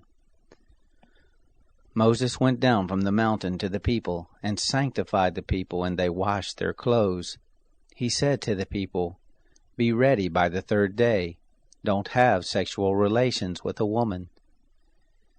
It happened on the third day, when it was morning, that there were thunders and lightnings, and a thick cloud on the mountain, and the sound of an exceedingly loud trumpet, and all the people who were in the camp trembled. Moses led the people out of the camp to meet God, and they stood at the lower part of the mountain. Mount Sinai, the whole of it smoked, because the Lord descended on it in fire, and its smoke ascended like the smoke of a furnace, and the whole mountain quaked greatly. When the sound of the trumpet grew louder and louder, Moses spoke, and God answered him by a voice. The Lord came down on Mount Sinai to the top of the mountain. The Lord called Moses to the top of the mountain, and Moses went up. The Lord said to Moses, "Go down, charge the people, lest they break through to the Lord to look, and many of them perish. Let the priests also who come near to the Lord sanctify themselves, lest the Lord break forth on them." Moses said to the Lord, "The people can't come up to Mount Sinai, for you charged us, saying, 'Set bounds around the mountain and sanctify it.'" The Lord said to him, "Go down, and you shall bring Aaron up with you, but don't let the priest and the people break through to come up to the Lord, lest he break forth on them." So Moses went down to the people and told them. Chapter 20. God spoke all these words, saying, "I am the Lord your God, who brought you out of the land of Egypt, out of the house of bondage. You shall have no other gods before me. You shall not make for yourselves an idol, nor any image of anything that is in the heavens above, or that is in the earth beneath, or that is in the water under the earth. You shall not bow yourself down to them, nor serve them, for I, the Lord your God, am a jealous God, visiting the iniquity of the fathers on the children, on the third and on the fourth generation of those who hate me, and showing loving kindness to thousands of those who love me and keep my commandments. You shall not take the name of the Lord your God in vain, for the Lord will not hold him guiltless who takes his name in vain. Remember the Sabbath day to keep it holy. You shall labor 6 days and do all your work, but the seventh day is a Sabbath to the Lord your God. You shall not do any work in it, you, nor your son, nor your daughter, your manservant, nor your maidservant, nor your cattle, nor your stranger who is within your gates. For in 6 days the Lord made heaven and earth, the sea, and all that is in them, and rested the seventh day. Therefore the Lord blessed the Sabbath day and made it holy. Honor your father and your mother, that your days may be long in the land which the Lord your God gives you. You shall not murder. You shall not commit adultery. You shall not steal. You shall not give false testimony against your neighbor. You shall not covet your neighbor's house. You shall not covet your neighbor's wife, nor his manservant, nor his maidservant, nor his ox, nor his donkey, nor anything that is your neighbor's. All the people perceived the thunderings, the lightnings, the sound of the trumpet, and the mountain smoking. When the people saw it, they trembled and stayed at a distance. They said to Moses, "Speak with us yourself, and we will listen. but don't let God speak with us lest we die." Moses said to the people, "Don't be afraid, for God has come to test you, and that his fear may be before you, that you won't sin." The people stayed at a distance, and Moses drew near to the thick darkness where God was. The Lord said to Moses, "This is what you shall tell the children of Israel. You yourselves have seen that I have talked with you from heaven. You shall most certainly not make alongside of me gods of silver or gods of gold for yourselves. You shall make an altar of earth for me, and shall sacrifice on it your burnt offerings and your peace offerings, your sheep and your oxen. In every place where I record my name I will come to you, and I will bless you. If you make me an altar of stone, you shall not build it of hewn stones, for if you lift up your tool on it, you have polluted it. Neither shall you go up by steps to my altar, that your nakedness may not be exposed to it." Chapter 21. Now these are the ordinances which you shall set before them. If you buy a Hebrew servant, he shall serve 6 years, and in the 7th he shall go out free without paying anything. If he comes in by himself, he shall go out by himself. If he is married, then his wife shall go out with him. If his master gives him a wife, and she bears him sons or daughters, the wife and her children shall be her master's, and he shall go out by himself. But if the servant shall plainly say, "I love my master, my wife, and my children, I will not go out free," then his master shall bring him to God, and shall bring him to the door, or to the doorpost, and his master shall bore his ear through with an awl, and he shall serve him forever. If a man sells his daughter to be a maidservant, she shall not go out as the men servants do. If she doesn't please her master who has married her to himself, then he shall let her be redeemed. He shall have no right to sell her to a foreign people, seeing he has dealt deceitfully with her. If he marries her to his son, he shall deal with her after the manner of daughters. If he takes another wife to himself, he shall not diminish her food, her clothing, and her marital rights. If he doesn't do these 3 things for her, she may go free without paying any money. One who strikes a man so that he dies shall surely be put to death, but not if it is unintentional, but God allows it to happen. Then I will appoint you a place where he shall flee. If a man schemes and comes presumptuously on his neighbor to kill him, you shall take him from my altar that he may die. Anyone who attacks his father or his mother shall surely be put to death. Anyone who kidnaps someone and sells him, or if he is found in his hand, he shall surely be put to death. Anyone who curses his father or his mother shall surely be put to death.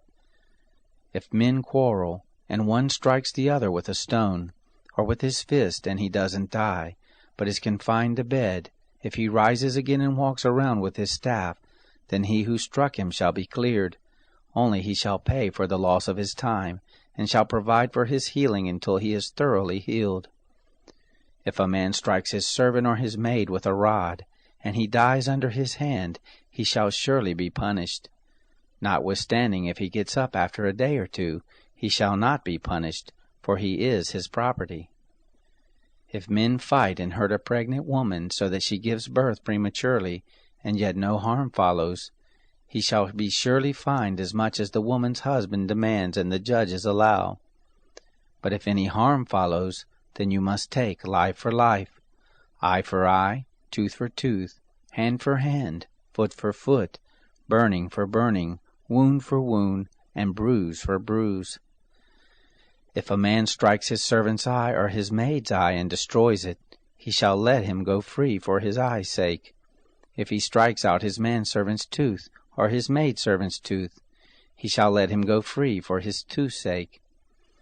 If a bull gores a man or a woman to death, the bull shall surely be stoned, and its flesh shall not be eaten, but the owner of the bull shall not be held responsible.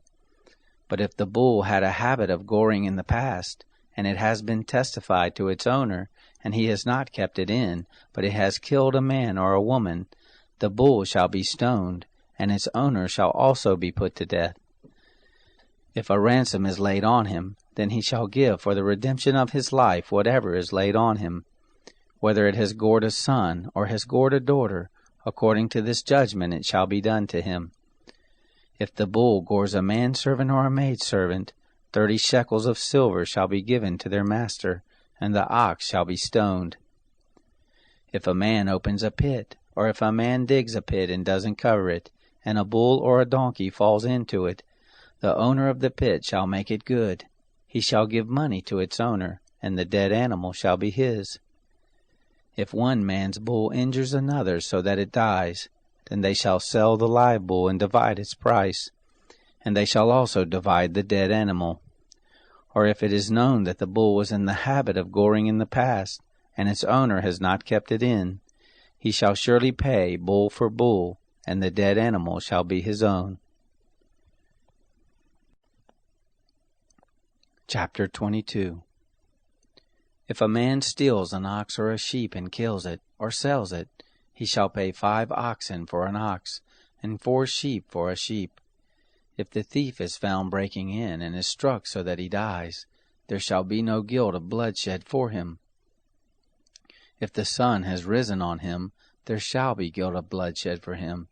He shall make restitution. If he has nothing, then he shall be sold for his theft. If the stolen property is found in his hand alive, whether it is ox, donkey, or sheep, he shall pay double. If a man causes a field or vineyard to be eaten, and lets his animal loose, and it grazes in another man's field, he shall make restitution from the best of his own field, and from the best of his own vineyard.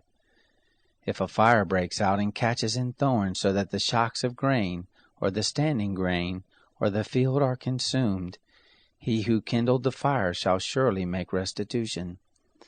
If a man delivers to his neighbor money or stuff to keep, and it is stolen out of the man's house, if the thief is found, he shall pay double. If the thief isn't found, then the master of the house shall come near to God, to find out if he hasn't put his hand to his neighbor's goods.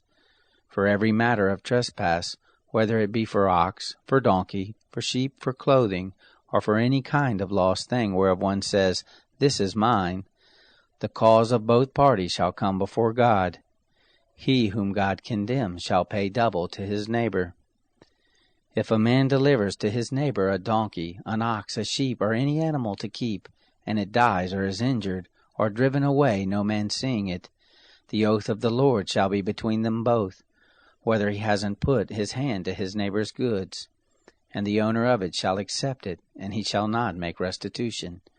But if it is stolen from him, he shall make restitution to the owner of it.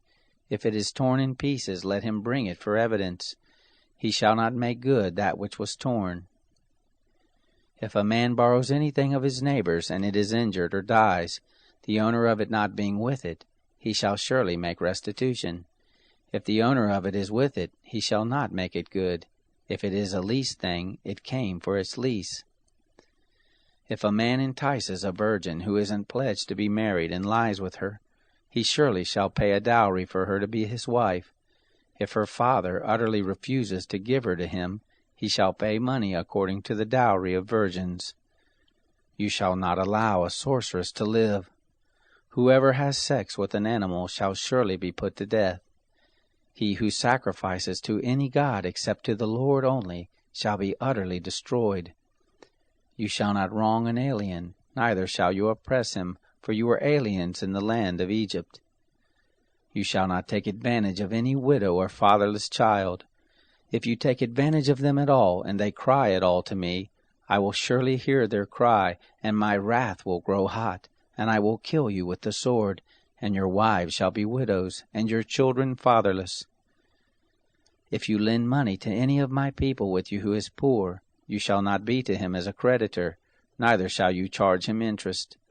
If you take your neighbor's garment as collateral, you shall restore it to him before the sun goes down, for that is his only covering, it is his garment for his skin. What would he sleep in? It will happen, when he cries to me, that I will hear, for I am gracious. You shall not blaspheme God, nor curse a ruler of your people.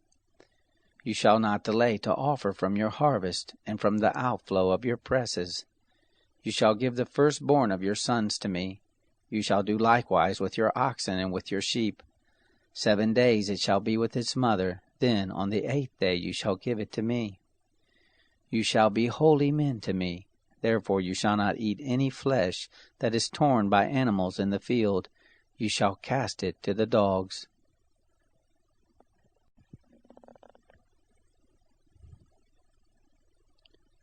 Chapter 23. You shall not spread a false report. Don't join your hand with the wicked to be a malicious witness. You shall not follow a crowd to do evil, neither shall you testify in court to side with a multitude to pervert justice, neither shall you favor a poor man in his cause. If you meet your enemy's ox or his donkey going astray, you shall surely bring it back to him again. If you see the donkey of him who hates you fallen down under his burden, don't leave him. You shall surely help him with it. You shall not deny justice to your poor people in their lawsuits. Keep far from a false charge, and don't kill the innocent and righteous, for I will not justify the wicked. You shall take no bribe, for a bribe blinds those who have sight, and perverts the words of the righteous. You shall not oppress an alien, for you know the heart of an alien, seeing you were aliens in the land of Egypt. For 6 years you shall sow your land, and shall gather in its increase. But the 7th year you shall let it rest and lie fallow, that the poor of your people may eat, and what they leave the animal of the field shall eat. In like manner you shall deal with your vineyard and with your olive grove. 6 days you shall do your work, and on the 7th day you shall rest, that your ox and your donkey may have rest, and the son of your handmaid, and the alien may be refreshed. Be careful to do all things that I have said to you, and don't invoke the name of other gods, neither let them be heard out of your mouth. You shall observe a feast to me 3 times a year. You shall observe the feast of unleavened bread. 7 days you shall eat unleavened bread as I have commanded you, at the time appointed in the month Abib, for in it you came out from Egypt. And no one shall appear before me empty. And the feast of harvest, the firstfruits of your labors which you sow in the field, and the feast of harvest at the end of the year, when you gather in your labors out of the field. 3 times in the year all your males shall appear before the Lord God. You shall not offer the blood of my sacrifice with leavened bread, neither shall the fat of my feast remain all night until the morning. The first of the firstfruits of your ground you shall bring it into the house of the Lord your God. You shall not boil a kid in its mother's milk. Behold, I send an angel before you, to keep you by the way, and to bring you into the place which I have prepared. Pay attention to him and listen to his voice. Don't provoke him, for he will not pardon your disobedience, for my name is in him. But if you indeed listen to his voice, and do all that I speak, then I will be an enemy to your enemies, and an adversary to your adversaries. For my angel shall go before you, and bring you in to the Amorite, the Hittite, the Perizzite, the Canaanite, the Hivite, and the Jebusite, and I will cut them off. You shall not bow down to their gods, nor serve them, nor follow their practices, but you shall utterly overthrow them and demolish their pillars. You shall serve the Lord your God, and he will bless your bread and your water, and I will take sickness away from your midst. No one will miscarry or be barren in your land. I will fulfill the number of your days. I will send my terror before you, and will confuse all the people to whom you come, and I will make all your enemies turn their backs to you. I will send the hornet before you, which will drive out the Hivite, the Canaanite, and the Hittite from before you. I will not drive them out from before you in 1 year, lest the land become desolate, and the animals of the field multiply against you. Little by little I will drive them out from before you, until you have increased and inherit the land. I will set your border from the Red Sea, even to the sea of the Philistines, and from the wilderness to the river. For I will deliver the inhabitants of the land into your hand, and you shall drive them out before you. You shall make no covenant with them, nor with their gods. They shall not dwell in your land, lest they make you sin against me. For if you serve their gods, it will surely be a snare to you. Chapter 24. He said to Moses, Come up to the Lord, you and Aaron, Nadab and Abihu, and 70 of the elders of Israel, and worship from a distance. Moses alone shall come near to the Lord, but they shall not come near, neither shall the people go up with him.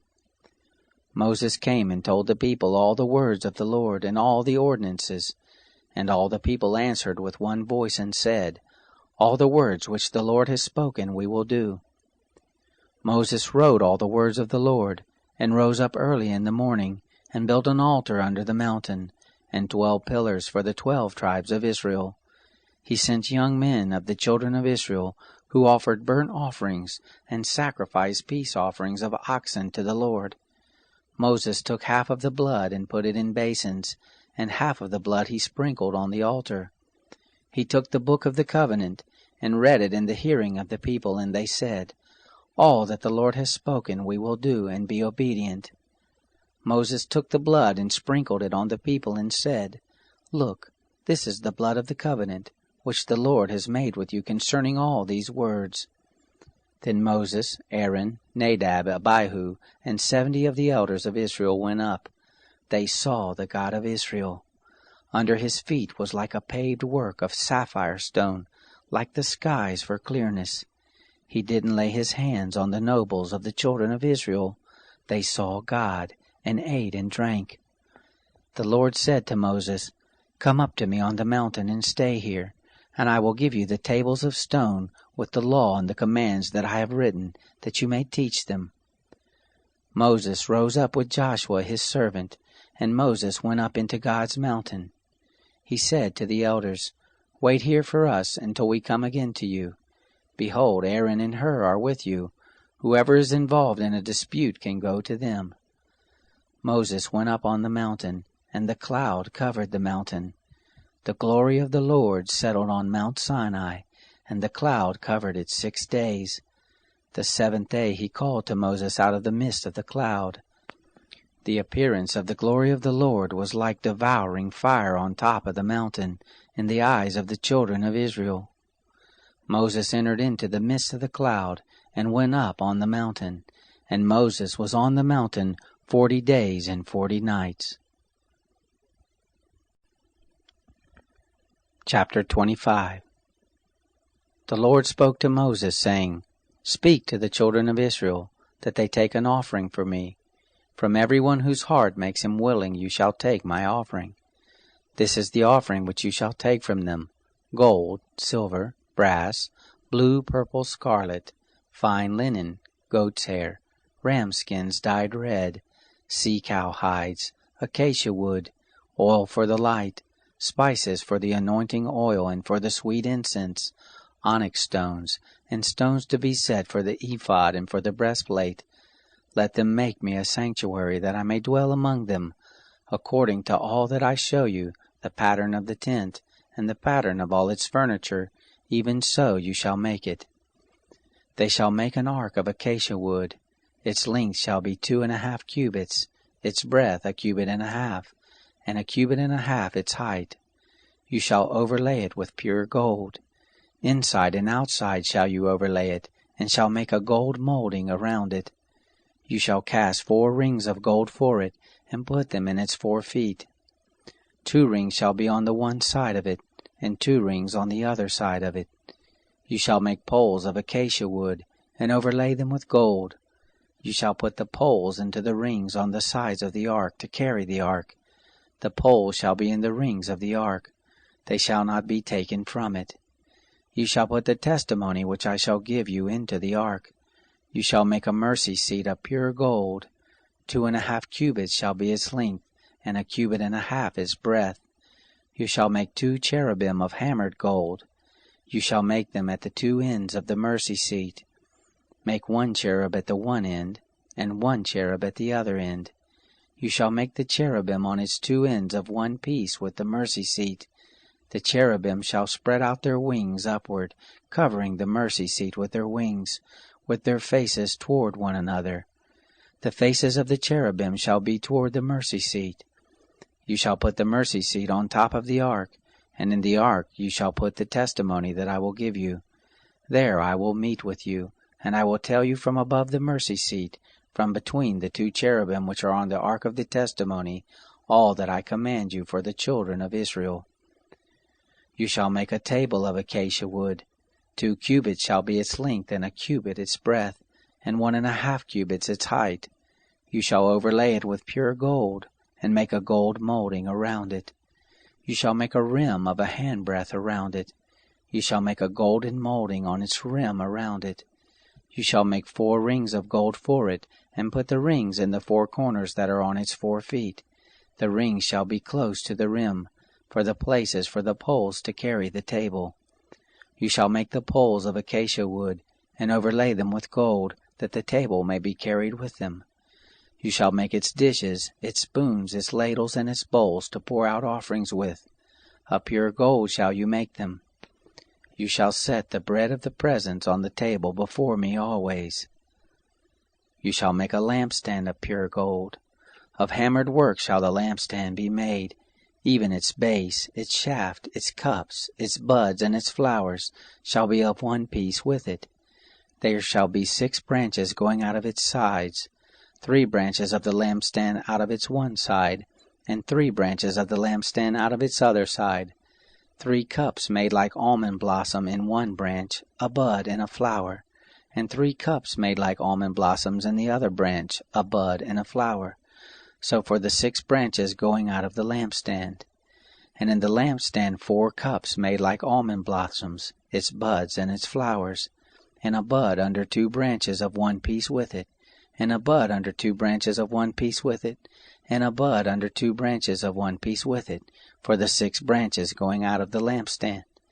Their buds and their branches shall be of one piece with it, the whole of it one beaten work of pure gold. You shall make its lamps 7, and they shall light its lamps to give light to the space in front of it. Its snuffers and its snuff dishes shall be of pure gold. It shall be made of a talent of pure gold with all these accessories. See that you make them after their pattern, which has been shown to you on the mountain. Chapter 26. Moreover, you shall make the tent with 10 curtains, of fine twined linen, and blue and purple and scarlet, with cherubim. The work of the skillful workman you shall make them. The length of each curtain shall be 28 cubits, and the breadth of each curtain 4 cubits. All the curtains shall have one measure. 5 curtains shall be coupled together one to another, and the other 5 curtains shall be coupled to one another. You shall make loops of blue on the edge of the one curtain, from the edge in the coupling. And likewise shall you make in the edge of the curtain that is outmost in the second coupling. You shall make 50 loops in the one curtain, and you shall make 50 loops in the edge of the curtain that is in the second coupling. The loops shall be opposite one to another. You shall make 50 clasps of gold, and couple the curtains one to another with the clasp, and the tent shall be a unit. You shall make curtains of goat's hair for a covering over the tent. 11 curtains shall you make them. The length of each curtain shall be 30 cubits, and the breadth of each curtain 4 cubits. The 11 curtains shall have one measure. You shall couple 5 curtains by themselves, and 6 curtains by themselves, and shall double over the 6th curtain in the forefront of the tent. You shall make 50 loops on the edge of the one curtain that is outmost in the coupling, and 50 loops on the edge of the curtain which is outmost in the second coupling. You shall make 50 clasps of brass, and put the clasp into the loops, and couple the tent together that it may be one. The overhanging part that remains of the curtains of the tent, the half curtain that remains, shall hang over the back of the tent. The cubit on the one side, and the cubit on the other side, of that which remains in the length of the curtains of the tent, shall hang over the sides of the tent on this side and on that side, to cover it. You shall make a covering for the tent of ram skins dyed red, and a covering of sea-cow hides above. You shall make the boards for the tent of acacia wood standing up. 10 cubits shall be the length of a board, and 1.5 cubits the breadth of each board. There shall be 2 tenons in each board joined to one another. Thus shall you make for all the boards of the tent. You shall make the boards for the tent 20 boards for the south side southward. You shall make 40 sockets of silver under the 20 boards, 2 sockets under one board for its 2 tenons, and 2 sockets under the other board for its 2 tenons. For the second side of the tent, on the north side, 20 boards, and their 40 sockets of silver, 2 sockets under one board, and 2 sockets under another board. For the far part of the tent westward you shall make 6 boards. 2 boards shall you make for the corners of the tent in the far part. They shall be double beneath, and in like manner they shall be entire to the top of it, to one ring. Thus shall it be for them both. They shall be for the 2 corners. There shall be 8 boards, and their sockets of silver, 16 sockets, 2 sockets under one board, and 2 sockets under another board. You shall make bars of acacia wood, 5 for the boards of the one side of the tent, and 5 bars for the boards of the other side of the tent, and 5 bars for the boards of the side of the tent, for the far part westward. The middle bar in the midst of the boards shall pass through from end to end. You shall overlay the boards with gold, and make their rings of gold for places for the bars, and you shall overlay the bars with gold. You shall set up the tent according to the way that it was shown to you on the mountain. You shall make a veil of blue, and purple, and scarlet, and fine twined linen, with cherubim. The work of the skillful workman shall it be made. You shall hang it on 4 pillars of acacia, overlaid with gold. Their hooks shall be of gold, on 4 sockets of silver. You shall hang up the veil under the clasp, and shall bring the ark of the testimony in there within the veil, and the veil shall separate the holy place from the most holy for you. You shall put the mercy seat on the ark of the testimony in the most holy place. You shall set the table outside the veil, and the lampstand over against the table on the side of the tent toward the south, and you shall put the table on the north side. You shall make a screen for the door of the tent, of blue and purple and scarlet, and fine twined linen, the work of the embroiderer. You shall make for the screen 5 pillars of acacia, and overlay them with gold. Their hooks shall be of gold, and you shall cast 5 sockets of brass for them. Chapter 27. You shall make the altar of acacia wood, 5 cubits long and 5 cubits broad. The altar shall be 4 square, its height shall be 3 cubits. You shall make its horns on its 4 corners. Its horns shall be of one piece with it, and you shall overlay it with brass. You shall make its pots to take away its ashes, its shovels, its basins, its flesh hooks, and its fire pans. All its vessels you shall make of brass. You shall make a grating for it of a network of brass, and on the net you shall make 4 brazen rings in its 4 corners. You shall put it under the ledge around the altar beneath, that the net may reach halfway up the altar. You shall make poles for the altar, poles of acacia wood, and overlay them with brass. Its poles shall be put into the rings, and the poles shall be on the 2 sides of the altar when carrying it. Hollow with planks shall you make it, as it has been shown you on the mountain, so shall they make it. You shall make the cord of the tent. For the south side southward there shall be hangings for the cord of fine twined linen, 100 cubits long for one side. And the pillars of it shall be 20, and their sockets 20, of brass. The hooks of the pillars and their fillets shall be of silver. Likewise for the north side in length there shall be hangings, 100 cubits long, and the pillars of it 20, and their sockets 20, of brass. The hooks of the pillars and their fillets of silver. For the breadth of the court on the west side shall be hangings of 50 cubits, their pillars 10, and their sockets 10. The breadth of the court on the east side eastward shall be 50 cubits. The hangings for the one side of the gate shall be 15 cubits, their pillars 3, and their sockets 3. For the other side shall be hangings of 15 cubits, their pillars 3, and their sockets 3. For the gate of the court shall be a screen of 20 cubits, of blue and purple and scarlet, and fine twined linen, the work of the embroiderer. Their pillars 4, and their sockets 4. All the pillars of the court round about shall be filleted with silver, their hooks of silver, and their sockets of brass.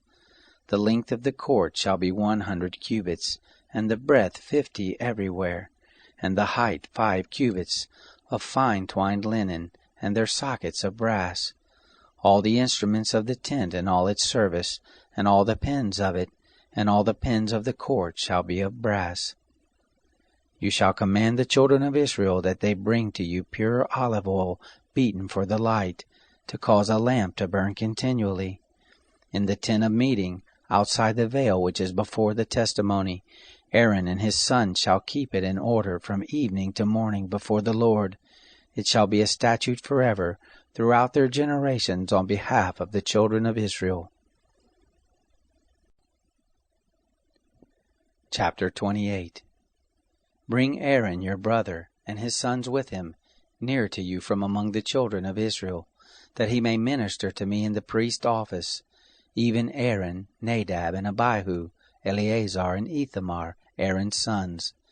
You shall make holy garments for Aaron your brother, for glory and for beauty.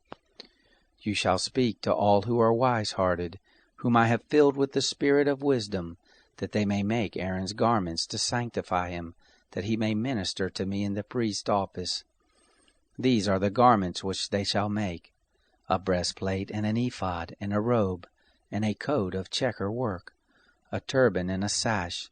And they shall make holy garments for Aaron your brother and his sons, that he may minister to me in the priest's office.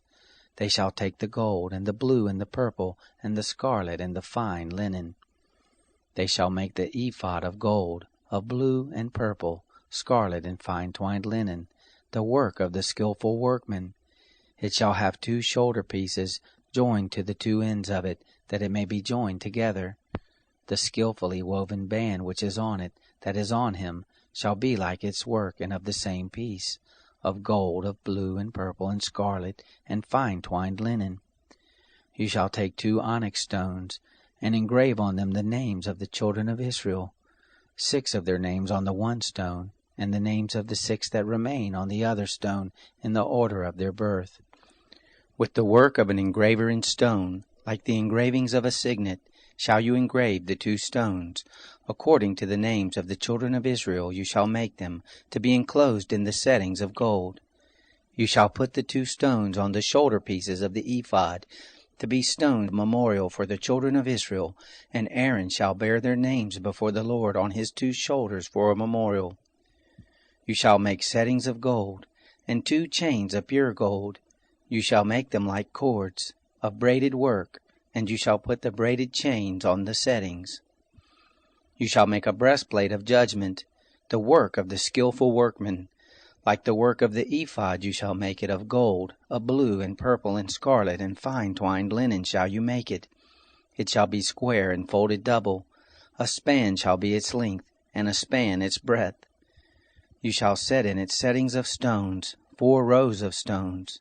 A row of ruby, topaz, and beryl shall be the first row, and the second row a turquoise, a sapphire, and an emerald, and the third row a jacinth, an agate, and an amethyst, and the 4th row a chrysolite, an onyx, and a jasper. They shall be enclosed in gold in their settings. The stones shall be according to the names of the children of Israel, 12 according to their names, like the engravings of a signet, every one according to his name. They shall be for the 12 tribes. You shall make on the breastplate chains like cords of braided work of pure gold. You shall make on the breastplate 2 rings of gold, and shall put the 2 rings on the 2 ends of the breastplate. You shall put the 2 braided chains of gold in the 2 rings at the ends of the breastplate. The other 2 ends of the 2 braided chains you shall put on the 2 settings, and put them on the shoulder pieces of the ephod in the forepart of it. You shall make 2 rings of gold, and you shall put them on the 2 ends of the breastplate on its edge, which is toward the side of the ephod inward. You shall make 2 rings of gold, and shall put them on the 2 shoulder pieces of the ephod underneath, in the forepart of it, close by the coupling of it, above the skillfully woven band of the ephod. They shall bind the breastplate by the rings of it to the rings of the ephod with a lace of blue, that it may be on the skillfully woven band of the ephod, and that the breastplate may not swing out from the ephod. Aaron shall bear the names of the children of Israel in the breastplate of judgment on his heart, when he goes into the holy place, for a memorial before the Lord continually. You shall put in the breastplate of judgment, the Urim and the Thummim, and they shall be on Aaron's heart, when he goes in before the Lord, and Aaron shall bear the judgment of the children of Israel on his heart before the Lord continually. You shall make the robe of the ephod all of blue. It shall have a hole for the head in the midst of it. It shall have a binding of woven work round about the whole of it, as it were the whole of a coat of mail, that it be not torn. On its hem you shall make pomegranates of blue, and of purple, and of scarlet around its hem, and bells of gold between them round about, a golden bell and a pomegranate, a golden bell and a pomegranate, on the hem of the robe round about. It shall be on Aaron to minister, and the sound of it shall be heard when he goes into the holy place before the Lord, and when he comes out, that he not die. You shall make a plate of pure gold, and engrave on it, like the engravings of a signet, holy to the Lord. You shall put it on a lace of blue, and it shall be on the sash. On the front of the sash it shall be. It shall be on Aaron's forehead, and Aaron shall bear the iniquity of the holy things, which the children of Israel shall make holy in all their holy gifts. And it shall be always on his forehead, that they may be accepted before the Lord. You shall weave the coat in checker work of fine linen, and you shall make a turban of fine linen, and you shall make a sash, the work of the embroiderer. You shall make coats for Aaron's sons, and you shall make sashes for them, and headbands shall you make for them, for glory and for beauty. You shall put them on Aaron your brother, and on his sons with him, and shall anoint them, and consecrate them, and sanctify them, that they may minister to me in the priest's office. You shall make them linen breeches to cover the flesh of their nakedness. From the loins even to the thighs shall they reach. They shall be on Aaron and on his sons when they go into the tent of meeting, or when they come near to the altar to minister in the holy place, that they don't bear iniquity and die. It shall be a statute forever to him and to his descendants after him. Chapter 29. This is the thing that you shall do to them to make them holy, to minister to me in the priest's office.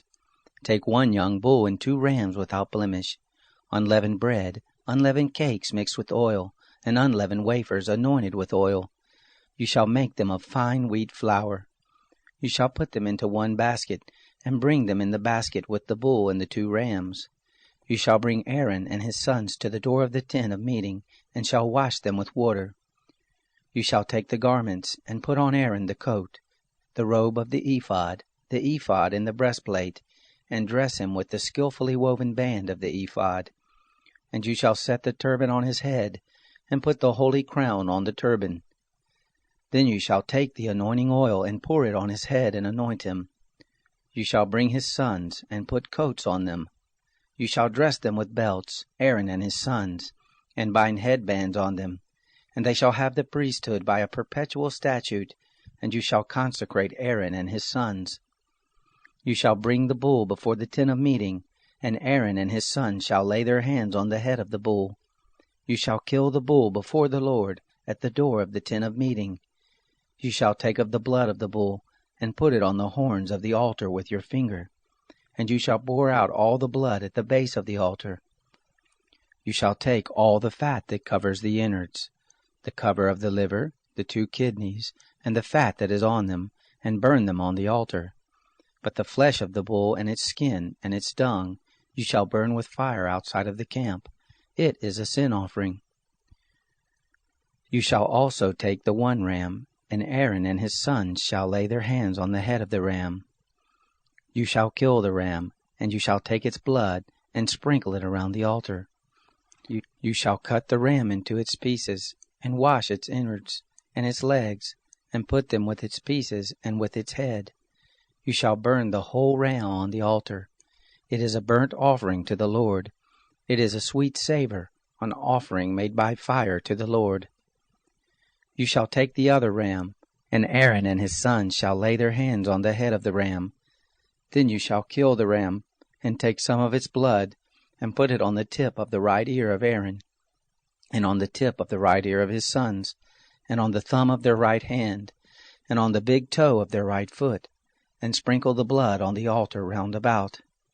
You shall take of the blood that is on the altar, and of the anointing oil, and sprinkle it on Aaron, and on his garments, and on his sons, and on the garments of his sons with him. And he shall be made holy, and his garments, and his sons' garments with him.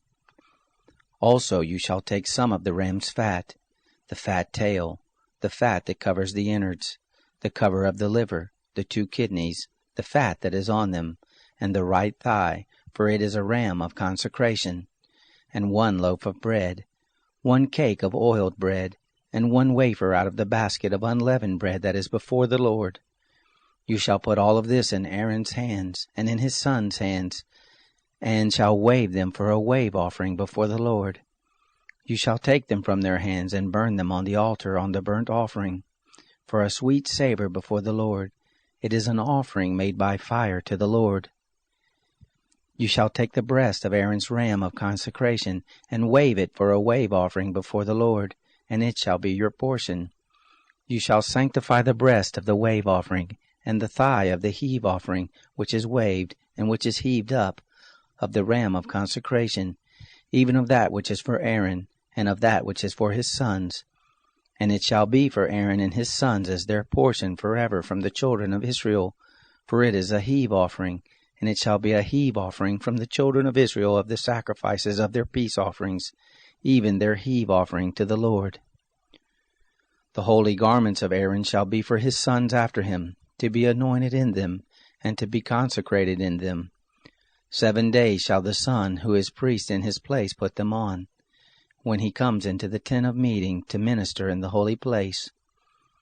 You shall take the ram of consecration, and boil its flesh in a holy place. Aaron and his sons shall eat the flesh of the ram, and the bread that is in the basket at the door of the tent of meeting. They shall eat those things with which atonement was made, to consecrate and to sanctify them. But a stranger shall not eat of it, because they are holy. If anything of the flesh of the consecration or of the bread remains to the morning, then you shall burn the remainder with fire. It shall not be eaten, because it is holy. Thus shall you do to Aaron and to his sons, according to all that I have commanded you. 7 days shall you consecrate them. Every day shall you offer the bull of sin offering for atonement, and you shall cleanse the altar when you make atonement for it, and you shall anoint it to sanctify it. 7 days you shall make atonement for the altar and sanctify it, and the altar shall be most holy. Whatever touches the altar shall be holy. Now this is that which you shall offer on the altar: 2 lambs, a year old, day by day continually. The one lamb you shall offer in the morning, and the other lamb you shall offer at evening. And with the one lamb 1/10 part of an ephah of fine flour, mixed with the 4th part of a hin of beaten oil, and the 4th part of a hin of wine for a drink offering. The other lamb you shall offer at evening, and shall do to it according to the meal offering of the morning, and according to its drink offering, for a sweet savor, an offering made by fire to the Lord. It shall be a continual burnt offering throughout your generations at the door of the tent of meeting before the Lord, where I will meet with you, to speak there to you. There I will meet with the children of Israel, and the place shall be sanctified by my glory. I will sanctify the tent of meeting and the altar. Aaron also and his sons I will sanctify, to minister to me in the priest's office. I will dwell among the children of Israel, and will be their God. They shall know that I am the Lord their God, who brought them forth out of the land of Egypt, that I might dwell among them. I am the Lord their God.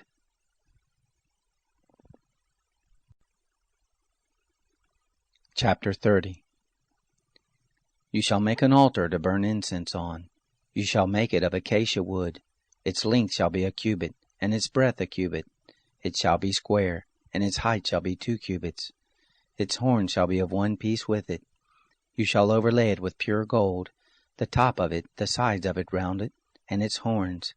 And you shall make a gold molding around it.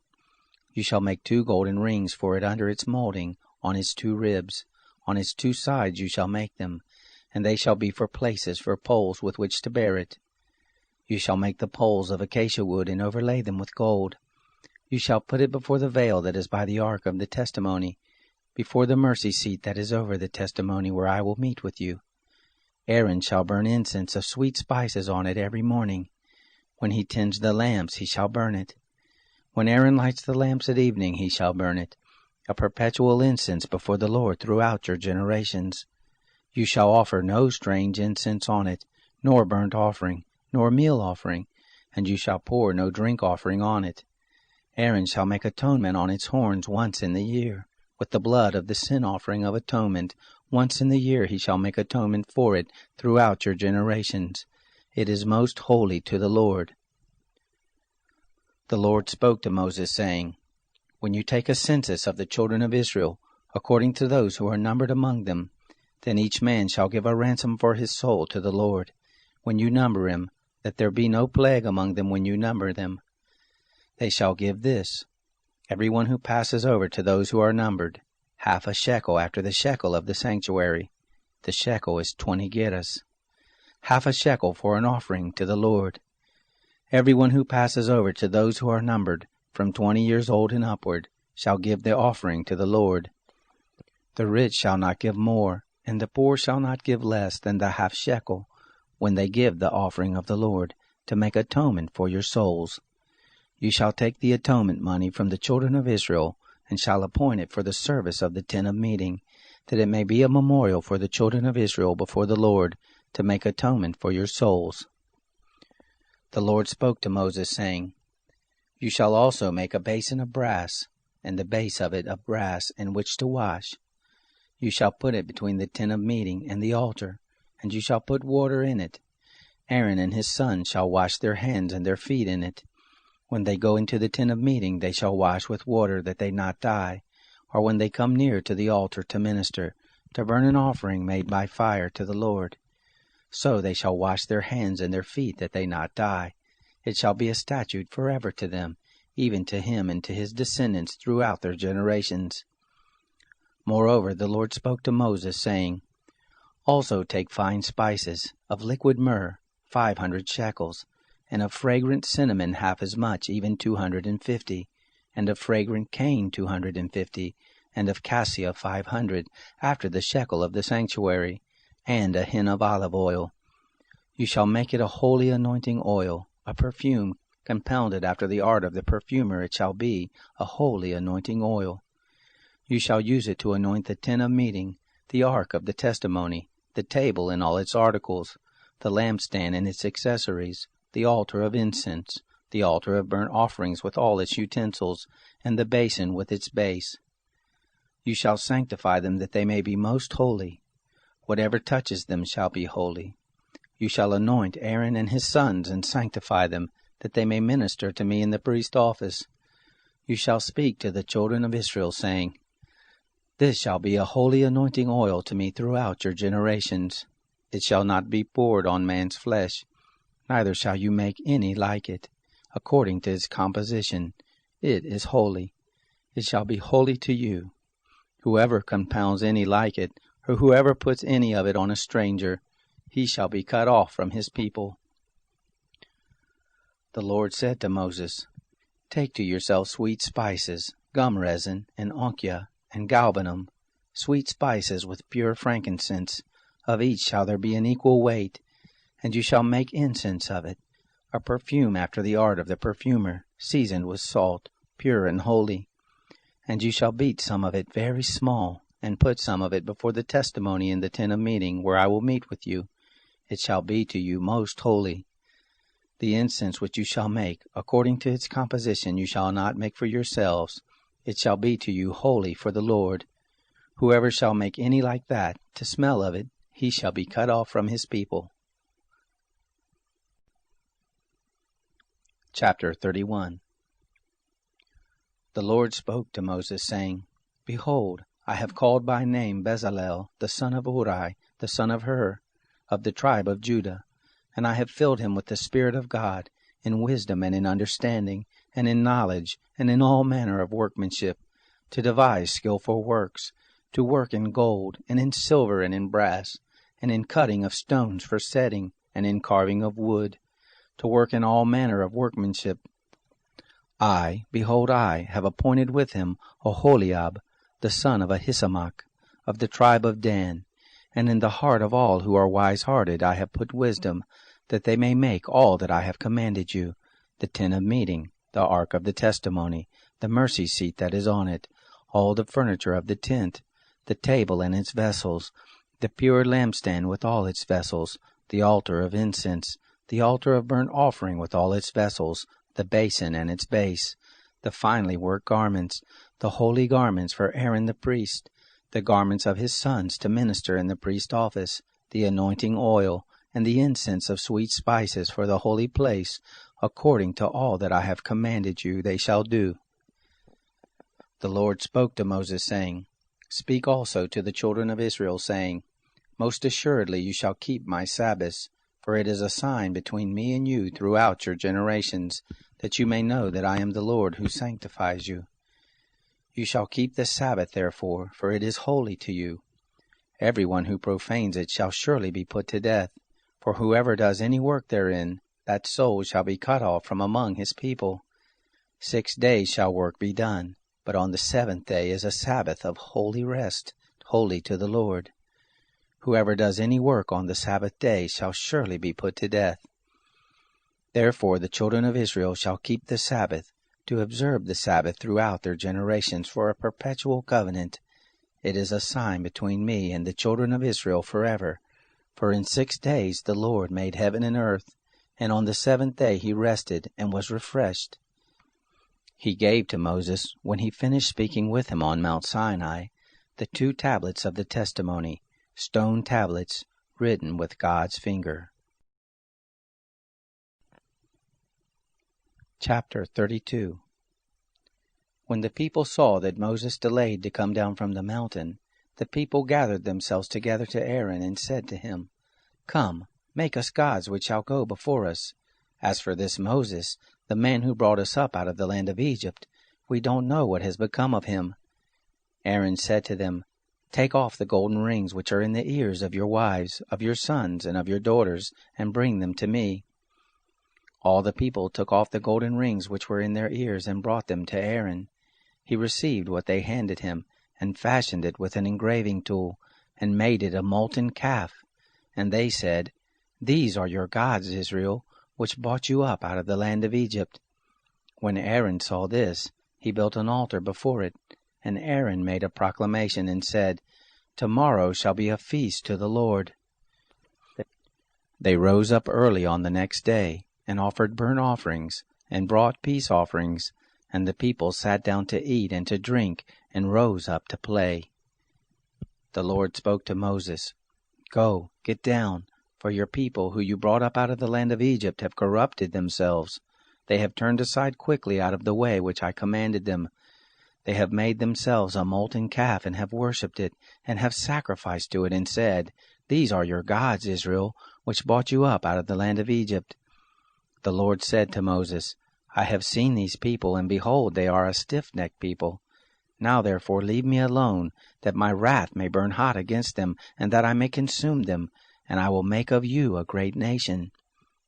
Moses begged the Lord his God, and said, O Lord, why does your wrath burn hot against your people, that you have brought forth out of the land of Egypt with great power and with a mighty hand?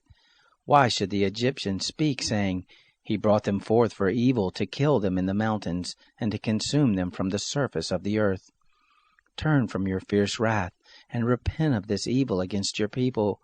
Remember Abraham, Isaac, and Israel, your servants, to whom you swore by your own self, and said to them, I will multiply your seed as the stars of the sky, and all this land that I have spoken of I will give to your seed, and they shall inherit it forever. The Lord repented of the evil which he had said he would do to his people. Moses turned and went down from the mountain, with the 2 tablets of the testimony in his hand, tablets that were written on both their sides. On the one side and on the other they were written. The tablets were the work of God, and the writing was the writing of God, engraved on the tables. When Joshua heard the noise of the people as they shouted, he said to Moses, There is the noise of war in the camp. He said, It isn't the voice of those who shout for victory, neither is it the voice of those who cry for being overcome, but the noise of those who sing that I hear. It happened, as soon as he came near to the camp, that he saw the calf and the dancing, and Moses' anger grew hot, and he threw the tablets out of his hands, and broke them beneath the mountain. He took the calf which they had made, and burned it with fire, and ground it to powder, and scattered it on the water, and made the children of Israel drink of it. Moses said to Aaron, "What did these people do to you, that you have brought a great sin on them?" Aaron said, "Don't let the anger of my Lord grow hot. You know the people, that they are set on evil. For they said to me, 'Make us gods, which shall go before us.' As for this Moses, the man who brought us up out of the land of Egypt, we don't know what has become of him. I said to them, 'Whoever has any gold, let them take it off.' So they gave it to me, and I threw it into the fire, and out came this calf." When Moses saw that the people had broken loose, for Aaron had let them loose for a derision among their enemies, then Moses stood in the gate of the camp and said, "Whoever is on the Lord's side, come to me." All the sons of Levi gathered themselves together to him. He said to them, "Thus says the Lord, the God of Israel, every man put his sword on his thigh, and go back and forth from gate to gate throughout the camp, and every man kill his brother, and every man his companion, and every man his neighbor." The sons of Levi did according to the word of Moses, and there fell of the people that day about 3,000 men. Moses said, "Consecrate yourselves today to the Lord, yes, every man against his son and against his brother, that he may bestow on you a blessing this day." It happened on the next day that Moses said to the people, "You have sinned a great sin. Now I will go up to the Lord. Perhaps I shall make atonement for your sin." Moses returned to the Lord and said, "Oh, this people have sinned a great sin, and have made themselves gods of gold. Yet now, if you will, forgive their sin, and if not, please blot me out of your book which you have written." The Lord said to Moses, "Whoever has sinned against me, him will I blot out of my book. Now go, lead the people to the place of which I have spoken to you. Behold, my angel shall go before you. Nevertheless, in the day when I will punish them for their sin." The Lord struck the people because they made the calf which Aaron made. Chapter 33. The Lord spoke to Moses, "Depart, go up from here, you and the people that you have brought up out of the land of Egypt, to the land which I swore to Abraham, to Isaac, and to Jacob, saying, I will give it to your seed. I will send an angel before you, and I will drive out the Canaanite, the Amorite, and the Hittite, and the Perizzite, the Hivite, and the Jebusite, to a land flowing with milk and honey. For I will not go up in the midst of you, for you are a stiff-necked people, lest I consume you in the way." When the people heard this evil news, they mourned, and no one put on his jewelry. The Lord said to Moses, "Tell the children of Israel, you are a stiff-necked people. If I were to go up into your midst for one moment, I would consume you. Therefore now take off your jewelry from you, that I may know what to do with you." The children of Israel stripped themselves of their jewelry from Mount Horeb onward. Now Moses used to take the tent and to pitch it outside the camp, far away from the camp, and he called it the tent of meeting. It happened that everyone who sought the Lord went out to the tent of meeting, which was outside the camp. It happened that when Moses went out to the tent, that all the people rose up and stood, everyone at their tent door, and watched Moses, until he had gone into the tent. It happened, when Moses entered into the tent, that the pillar of cloud descended, stood at the door of the tent, and spoke with Moses. All the people saw the pillar of cloud stand at the door of the tent, and all the people rose up and worshipped, everyone at their tent door. The Lord spoke to Moses face to face, as a man speaks to his friend. He turned again into the camp, but his servant Joshua, the son of Nun, a young man, didn't depart out of the tent. Moses said to the Lord, "Behold, you tell me, bring up this people, and you haven't let me know whom you will send with me. Yet you have said, I know you by name, and you have also found favor in my sight. Now therefore, if I have found favor in your sight, please show me now your ways, that I may know you, so that I may find favor in your sight, and consider that this nation is your people." He said, "My presence will go with you, and I will give you rest." He said to him, "If your presence doesn't go with me, don't carry us up from here. For how would people know that I have found favor in your sight, I and your people? Isn't it that you go with us, so that we are separated, I and your people, from all the people who are on the surface of the earth?" The Lord said to Moses, "I will do this thing also that you have spoken, for you have found favor in my sight, and I know you by name." He said, "Please show me your glory." He said, "I will make all my goodness pass before you, and will proclaim the name of the Lord before you. I will be gracious to whom I will be gracious, and will show mercy on whom I will show mercy." He said, "You cannot see my face, for man may not see me and live." The Lord also said, "Behold, there is a place by me, and you shall stand on the rock. It will happen, while my glory passes by, that I will put you in a cleft of the rock, and will cover you with my hand until I have passed by. Then I will take away my hand, and you will see my back, but my face shall not be seen." Chapter 34. The Lord said to Moses, "Chisel 2 stone tablets like the first, and I will write on the tablets the words that were on the first tablets which you broke.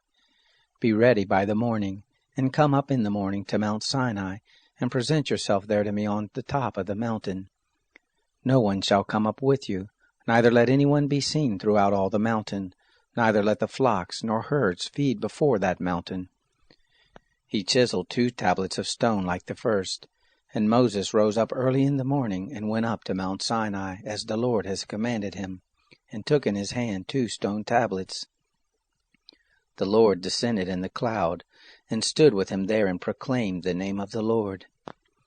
The Lord passed by before him, and proclaimed, "The Lord, a merciful and gracious God, slow to anger, and abundant in loving kindness and truth, keeping loving kindness for thousands, forgiving iniquity and disobedience and sin, and that will by no means clear the guilty, visiting the iniquity of the fathers on the children, and on the children's children, on the 3rd and on the 4th generation." Moses hurried and bowed his head toward the earth and worshipped. He said, "If now I have found favor in your sight, Lord, please let the Lord go in the midst of us, although this is a stiff-necked people. Pardon our iniquity and our sin, and take us for your inheritance." He said, "Behold, I make a covenant before all your people. I will do marvels, such as have not been worked in all the earth, nor in any nation, and all the people among which you are shall see the work of the Lord, for it is an awesome thing that I do with you. Observe that which I command you this day. Behold, I will drive out before you the Amorite, the Canaanite, the Hittite, the Perizzite, the Hivite, and the Jebusite. Be careful, lest you make a covenant with the inhabitants of the land where you are going, lest it be for a snare in the midst of you. But you shall break down their altars, and dash in pieces their pillars, and you shall cut down their Asherim.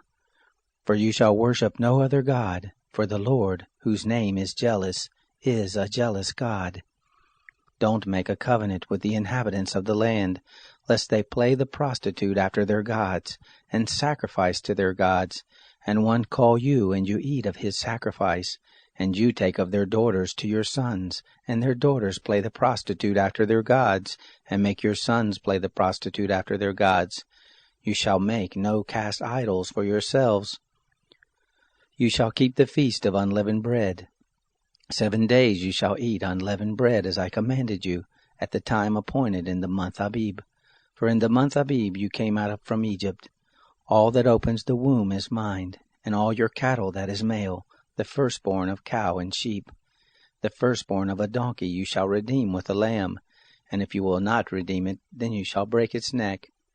All the firstborn of your sons you shall redeem. No one shall appear before me empty. 6 days shall you work, but on the 7th day you shall rest. In plowing time and in harvest time you shall rest. You shall observe the feast of weeks with the first fruits of wheat harvest, and the feast of harvest at the year's end. 3 times in the year all your males shall appear before the Lord God, the God of Israel. For I will drive out nations before you, and enlarge your borders. Neither shall any man desire your land when you go up to appear before the Lord your God 3 times in the year. You shall not offer the blood of my sacrifice with leavened bread, neither shall the sacrifice of the feast of the Passover be left to the morning. You shall bring the first of the firstfruits of your ground to the house of the Lord your God. You shall not boil a young goat in its mother's milk. The Lord said to Moses, Write you these words, for in accordance with these words I have made a covenant with you and with Israel. He was there with the Lord 40 days and 40 nights. He neither ate bread nor drank water. He wrote on the tablets the words of the covenant, the 10 commandments. It happened, when Moses came down from Mount Sinai with the 2 tablets of the testimony in Moses' hand, when he came down from the mountain, that Moses didn't know that the skin of his face shone by reason of his speaking with him. When Aaron and all the children of Israel saw Moses, behold, the skin of his face shone, and they were afraid to come near him. Moses called to them, and Aaron and all of the rulers of the congregation returned to him, and Moses spoke to them. Afterward, all the children of Israel came near, and he gave them all of the commandments that the Lord had spoken with him on Mount Sinai. When Moses was done speaking with them, he put a veil on his face. But when Moses went in before the Lord to speak with him, he took the veil off until he came out. And he came out and spoke to the children of Israel that which he was commanded. The children of Israel saw Moses' face, that the skin of Moses' face shone, and Moses put the veil on his face again until he went in to speak with him. Chapter 35. Moses assembled all the congregation of the children of Israel and said to them, These are the words which the Lord has commanded that you should do them. 6 days shall work be done, but on the 7th day there shall be a holy day for you, a Sabbath of solemn rest to the Lord. Whoever does any work in it shall be put to death. You shall kindle no fire throughout your habitations on the Sabbath day. Moses spoke to all the congregation of the children of Israel, saying, This is the thing which the Lord commanded, saying, Take from among you an offering to the Lord. Whoever is of a willing heart, let him bring it, the Lord's offering, gold, silver, brass, blue, purple, scarlet, fine linen, goat's hair, ram skins dyed red, sea-cow hides, acacia wood, oil for the light, spices for the anointing oil and for the sweet incense, onyx stones, and stones to be set for the ephod and for the breastplate. Let every wise-hearted man among you come, and make all that the Lord has commanded, the tent, its outer covering, its roof, its clasp, its boards, its bars, its pillars and its sockets, the ark and its poles, the mercy seat, the veil of the screen, the table with its poles and all its vessels, and the showbread, the lampstand also for the light, with its vessels, its lamps, and the oil for the light, and the altar of incense with its poles, the anointing oil, the sweet incense, the screen for the door at the door of the tent, the altar of burnt offering with its grating of brass, its poles and all its vessels, the basin and its base, the hangings of the court, its pillars, their sockets, and the screen for the gate of the court, the pins of the tent, the pins of the court and their cords, the finely worked garments for ministering in the holy place, the holy garments for Aaron the priest, and the garments of his sons to minister in the priest's office. All the congregation of the children of Israel departed from the presence of Moses. They came, everyone whose heart stirred him up, and everyone whom his spirit made willing, and brought the Lord's offering, for the work of the tent of meeting, and for all of its service, and for the holy garments.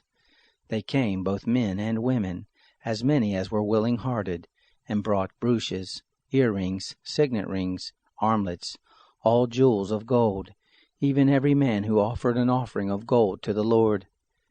Everyone with whom was found blue, purple, scarlet, fine linen, goat's hair, ram skins dyed red, and sea-cow hides brought them. Everyone who did offer an offering of silver and brass brought the Lord's offering. And everyone with whom was found acacia wood for any work of the service brought it. All the women who were wise-hearted spun with their hands, and brought that which they had spun, the blue, the purple, the scarlet, and the fine linen. All the women whose hearts stirred them up in wisdom spun the goat's hair. The rulers bought the onyx stones, and the stones to be set, for the ephod and for the breastplate, and the spice, and the oil for the light, for the anointing oil, and for the sweet incense. The children of Israel brought a freewill offering to the Lord, every man and woman whose heart made them willing to bring for all the work which the Lord had commanded to be made by Moses.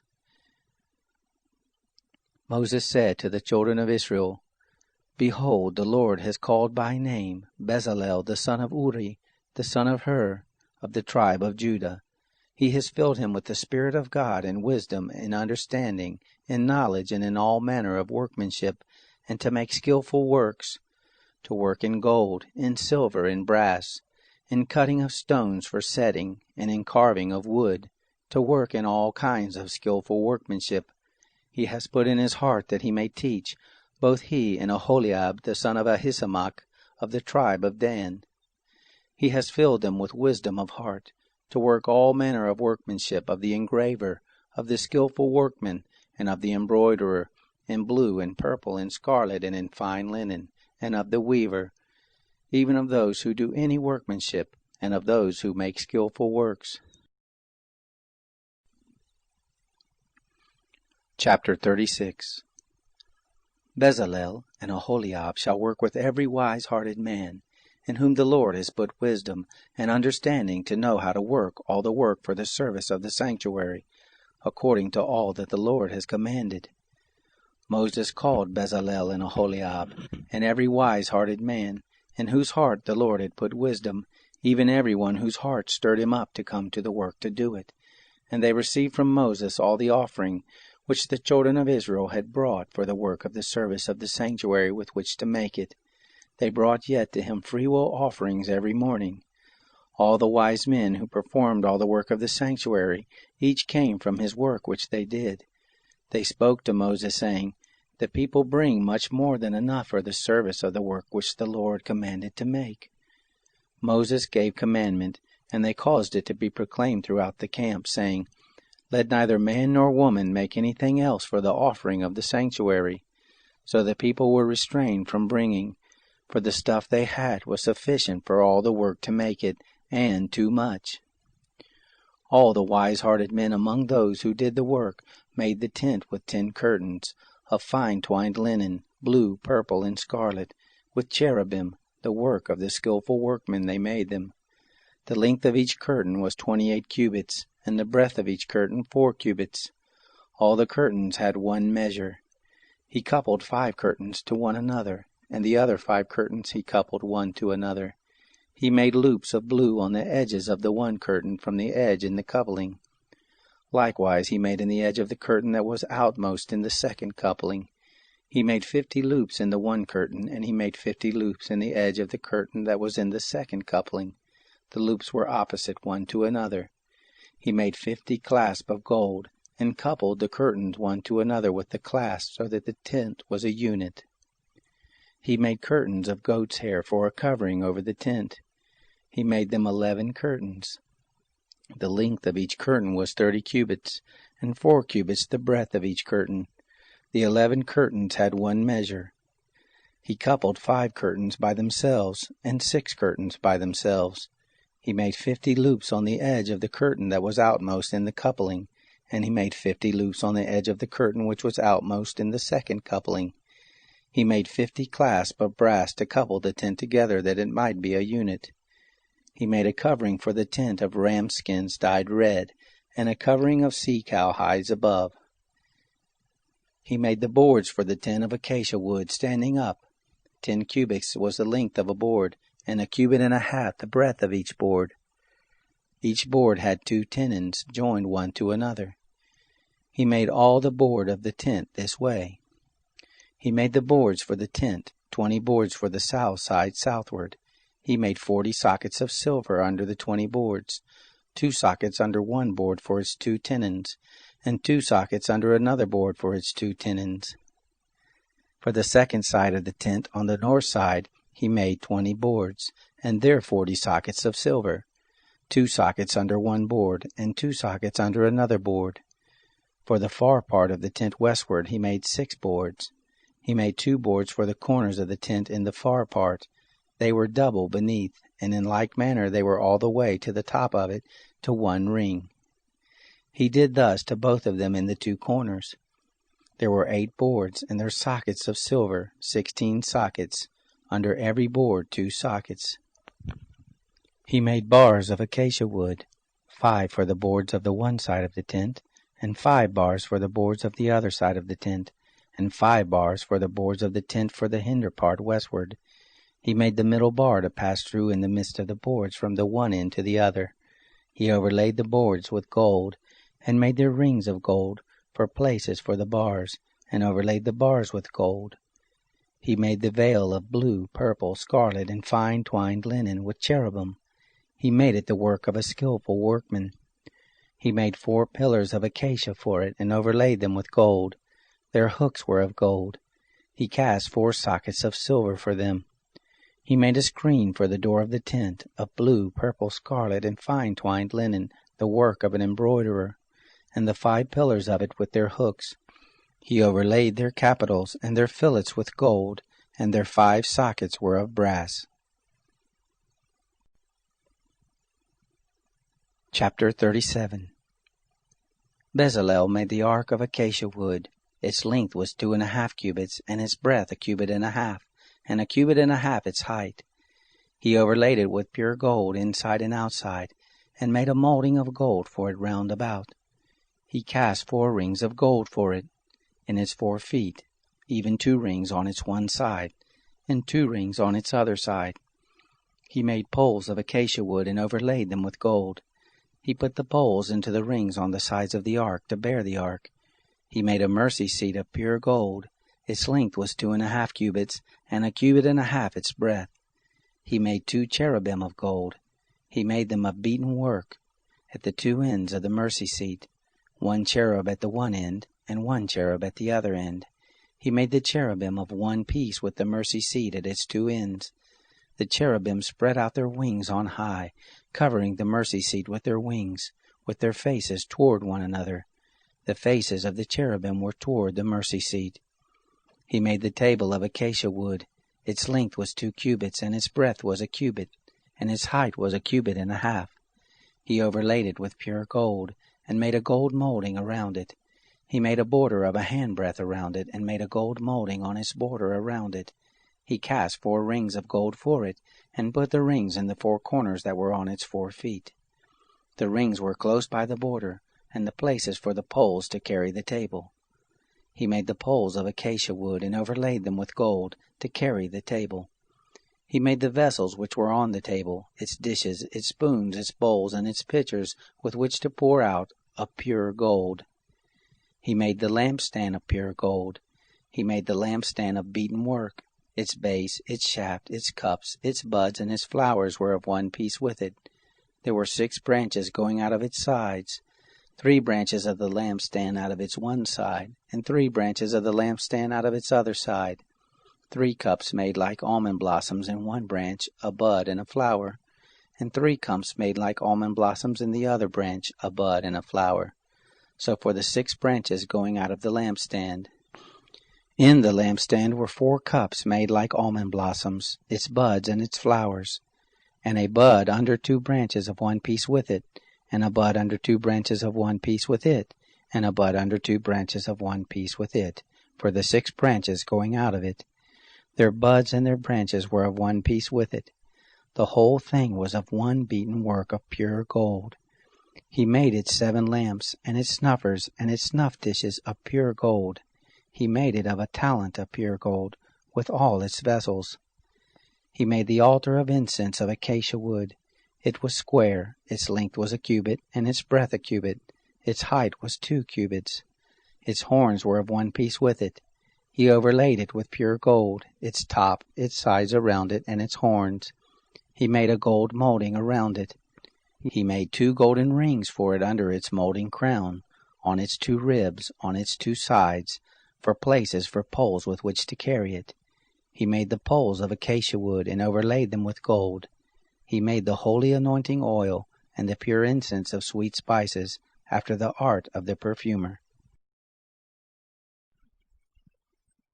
Chapter 38. He made the altar of burnt offering of acacia wood.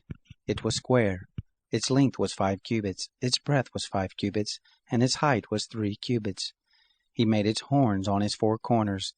Its horns were of one piece with it, and he overlaid it with brass. He made all the vessels of the altar, the pots, the shovels, the basins, the flesh hooks, and the firepans. He made all its vessels of brass. He made for the altar a grating of a network of brass, under the ledge around it beneath, reaching halfway up. He cast 4 rings for the 4 ends of brass grating, to be places for the poles. He made the poles of acacia wood and overlaid them with brass. He put the poles into the rings on the sides of the altar with which to carry it. He made it hollow with planks. He made the basin of brass and its base of brass, out of the mirrors of the ministering women who ministered at the door of the tent of meeting. He made the court. For the south side southward, the hangings of the court were of fine twined linen, 100 cubits. Their pillars were 20, and their sockets 20, of brass. The hooks of the pillars and their fillets were of silver. For the north side, 100 cubits. Their pillars 20, and their sockets 20, of brass. The hooks of the pillars and their fillets of silver. For the west side were hangings of 50 cubits. Their pillars 10, and their sockets 10. The hooks of the pillars and their fillets of silver. For the east side eastward 50 cubits.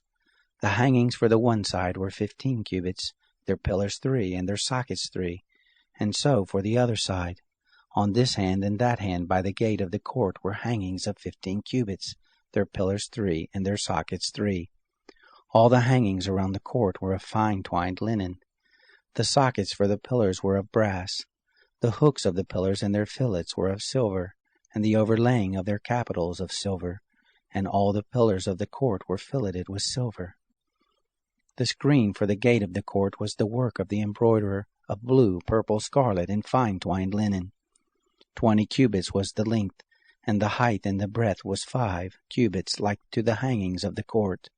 Their pillars were 4, and their sockets 4, of brass, their hooks of silver, and the overlaying of their capitals and their fillets of silver. All the pins of the tent and around the court were of brass. This is the amount of material used for the tent, even the tent of the testimony, as they were counted, according to the commandment of Moses, for the service of the Levites, by the hand of Ithamar the son of Aaron the priest. Bezalel the son of Uri the son of Hur of the tribe of Judah made all that the Lord commanded Moses. With him was Aholiab the son of Ahisamach of the tribe of Dan, an engraver, and a skillful workman, and an embroiderer in blue, and purple, and scarlet, and in fine linen. All the gold that was used for the work, and all the work of the sanctuary, even the gold of the offering, was 29 talents, and 730 shekels, after the shekel of the sanctuary. The silver of those who were numbered of the congregation was 100 talents, and 1,775 shekels, after the shekel of the sanctuary. A bekah a head, that is, half a shekel, after the shekel of the sanctuary, for everyone who passed over, to those who were numbered, from 20 years old and upward, for 603,550 men. The 100 talents of silver were for casting the sockets of the sanctuary, and the sockets of the veil, 100 sockets for the 100 talents, a talent for a socket. Of the 1,775 shekels he made hooks for the pillars, overlaid their capitals, and made fillets for them. The brass of the offering was 70 talents, and 2,400 shekels. With this he made the sockets to the door of the tent of meeting, the brazen altar, the brazen grating for it, all the vessels of the altar, the sockets around the court, the sockets of the gate of the court, all the pins of the tent, and all the pins around the court. Chapter 39. Of the blue, purple, and scarlet they made finely worked garments for ministering in the holy place, and made the holy garments for Aaron, as the Lord commanded Moses. He made the ephod of gold, blue, purple, scarlet, and fine twined linen. They beat the gold into thin plates, and cut it into wires, to work it in the blue, in the purple, in the scarlet, and in the fine linen, the work of the skillful workman. They made shoulder pieces for it joined together. At the two ends it was joined together. The skillfully woven band that was on it, with which to fasten it on, was of the same piece like its work, of gold, of blue, purple, scarlet, and fine twined linen, as the Lord commanded Moses. They worked the onyx stones, enclosed in settings of gold, engraved with the engravings of a signet according to the names of the children of Israel. He put them on the shoulder pieces of the ephod, to be stones of memorial for the children of Israel, as the Lord commanded Moses. He made the breastplate, the work of a skillful workman, like the work of the ephod, of gold, of blue, purple, scarlet, and fine twined linen. It was square. They made the breastplate double. Its length was a span, and its breadth a span, being double. They set in it 4 rows of stones. A row of ruby, topaz, and beryl was the first row, and the second row, a turquoise, a sapphire, and an emerald, and the third row, a jacinth, an agate, and an amethyst, and the fourth row, a chrysolite, an onyx, and a jasper. They were enclosed in gold settings. The stones were according to the names of the children of Israel, 12 according to their names, like the engravings of a signet, every one according to his name for the 12 tribes. They made on the breastplate chains like cords of braided work of pure gold. They made 2 settings of gold and 2 gold rings, and put the 2 rings on the 2 ends of the breastplate. They put the 2 braided chains of gold in the 2 rings at the ends of the breastplate. The other 2 ends of the 2 braided chains they put on the 2 settings, and put them on the shoulder pieces of the ephod in the front of it. They made 2 rings of gold, and put them on the 2 ends of the breastplate on the edge of it, which was toward the side of the ephod inward. They made 2 rings of gold, and put them on the 2 shoulder pieces of the ephod underneath, in the front of it, close by its coupling, above the skillfully woven band of the ephod. They bound the breastplate by its rings to the rings of the ephod with a lace of blue, that it might be on the skillfully woven band of the ephod, and that the breastplate might not come loose from the ephod, as the Lord commanded Moses. He made the robe of the ephod of woven work, all of blue. The opening of the robe in the midst of it was like the opening of a coat of mail, with a binding around its opening that it should not be torn. They made on the skirts of the robe pomegranates of blue, purple, scarlet, and twined linen. They made bells of pure gold, and put the bells between the pomegranates around the skirts of the robe between the pomegranates. A bell and a pomegranate, a bell and a pomegranate, around the skirts of the robe to minister in, as the Lord commanded Moses. They made the coats of fine linen of woven work for Aaron and for his sons, and the turban of fine linen, and the linen headbands of fine linen, and the linen breeches of fine twined linen, and the sash of fine twined linen, and blue, and purple, and scarlet, the work of the embroiderer, as the Lord commanded Moses. They made the plate of the holy crown of pure gold, and wrote on it a writing, like the engravings of a signet, Holy to the Lord. They tied to it a lace of blue to fasten it on the turban above, as the Lord commanded Moses. Thus all the work of the tent of meeting was finished. The children of Israel did according to all that the Lord commanded Moses. So they did.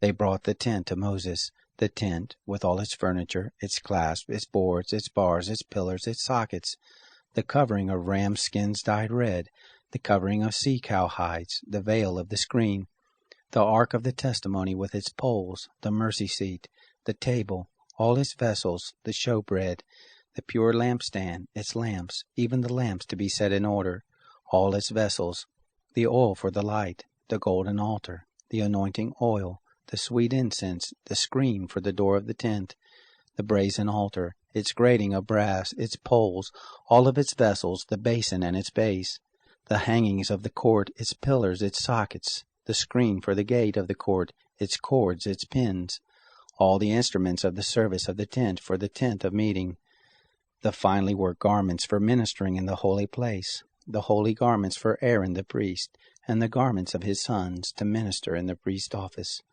according to all that the Lord commanded Moses. So the children of Israel did all the work. Moses saw all the work, and behold, they had done it as the Lord had commanded.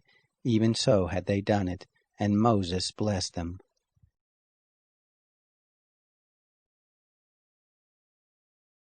Chapter 40. The Lord spoke to Moses, saying, On the first day of the first month you shall raise up the tent of meeting.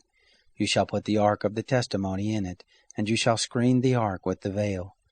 You shall bring in the table, and set in order the things that are on it. You shall bring in the lampstand, and light the lamps of it. You shall set the golden altar for incense before the ark of the testimony, and put the screen of the door to the tent. You shall set the altar of burnt offering before the door of the tent of meeting. You shall set the basin between the tent of meeting and the altar, and shall put water therein. You shall set up the court around it, and hang up the screen of the gate of the court. You shall take the anointing oil and anoint the tent, and all that is in it, and shall make it holy, and all its furniture, and it will be holy. You shall anoint the altar of burnt offering with all its vessels, and sanctify the altar, and the altar will be most holy. You shall anoint the basin and its base, and sanctify it. You shall bring Aaron and his sons to the door of the tent of meeting, and shall wash them with water. You shall put on Aaron the holy garments, and you shall anoint him and sanctify him, that he may minister to me in the priest's office. You shall bring his sons, and put coats on them. You shall anoint them, as you anointed their father, that they may minister to me in the priest's office. Their anointing shall be to them for an everlasting priesthood throughout their generations. Thus did Moses, according to all that the Lord commanded him, so he did. It happened in the first month in the second year, on the first day of the month, that the tent was raised up. Moses raised up the tent, and laid its sockets, and set up the boards of it, and put in the bars of it, and raised up its pillars. He spread the covering over the tent, and put the roof of the tent above on it, as the Lord commanded Moses. He took and put the testimony into the ark, and set the poles on the ark, and put the mercy seat above on the ark. He brought the ark into the tent, and set up the veil of the screen, and screened the ark of the testimony, as the Lord commanded Moses. He put the table in the tent of meeting, on the side of the tent northward, outside of the veil. He set the bread in order on it before the Lord, as the Lord commanded Moses. He put the lampstand in the tent of meeting, opposite the table, on the side of the tent southward. He lit the lamps before the Lord, as the Lord commanded Moses. He put the golden altar in the tent of meeting before the veil, and he burnt incense of sweet spices on it, as the Lord commanded Moses. He put up the screen of the door to the tent. He set the altar of burnt offering at the door of the tent of meeting, and offered on it the burnt offering and the meal offering, as the Lord commanded Moses. He set the basin between the tent of meeting and the altar, and put water therein with which to wash. Moses, Aaron, and his sons washed their hands and their feet there. When they went into the tent of meeting, and when they came near to the altar, they washed, as the Lord commanded Moses. He raised up the court around the tent and the altar, and set up the screen of the gate of the court. So Moses finished the work. Then the cloud covered the tent of meeting, and the glory of the Lord filled the tent. Moses wasn't able to enter into the tent of meeting, because the cloud stayed on it, and the Lord's glory filled the tent. When the cloud was taken up from over the tent, the children of Israel went onward throughout all their journeys. But if the cloud wasn't taken up, then they didn't travel until the day that it was taken up. For the cloud of the Lord was on the tent by day, and there was fire in the cloud by night, in the sight of all the house of Israel throughout all their journeys.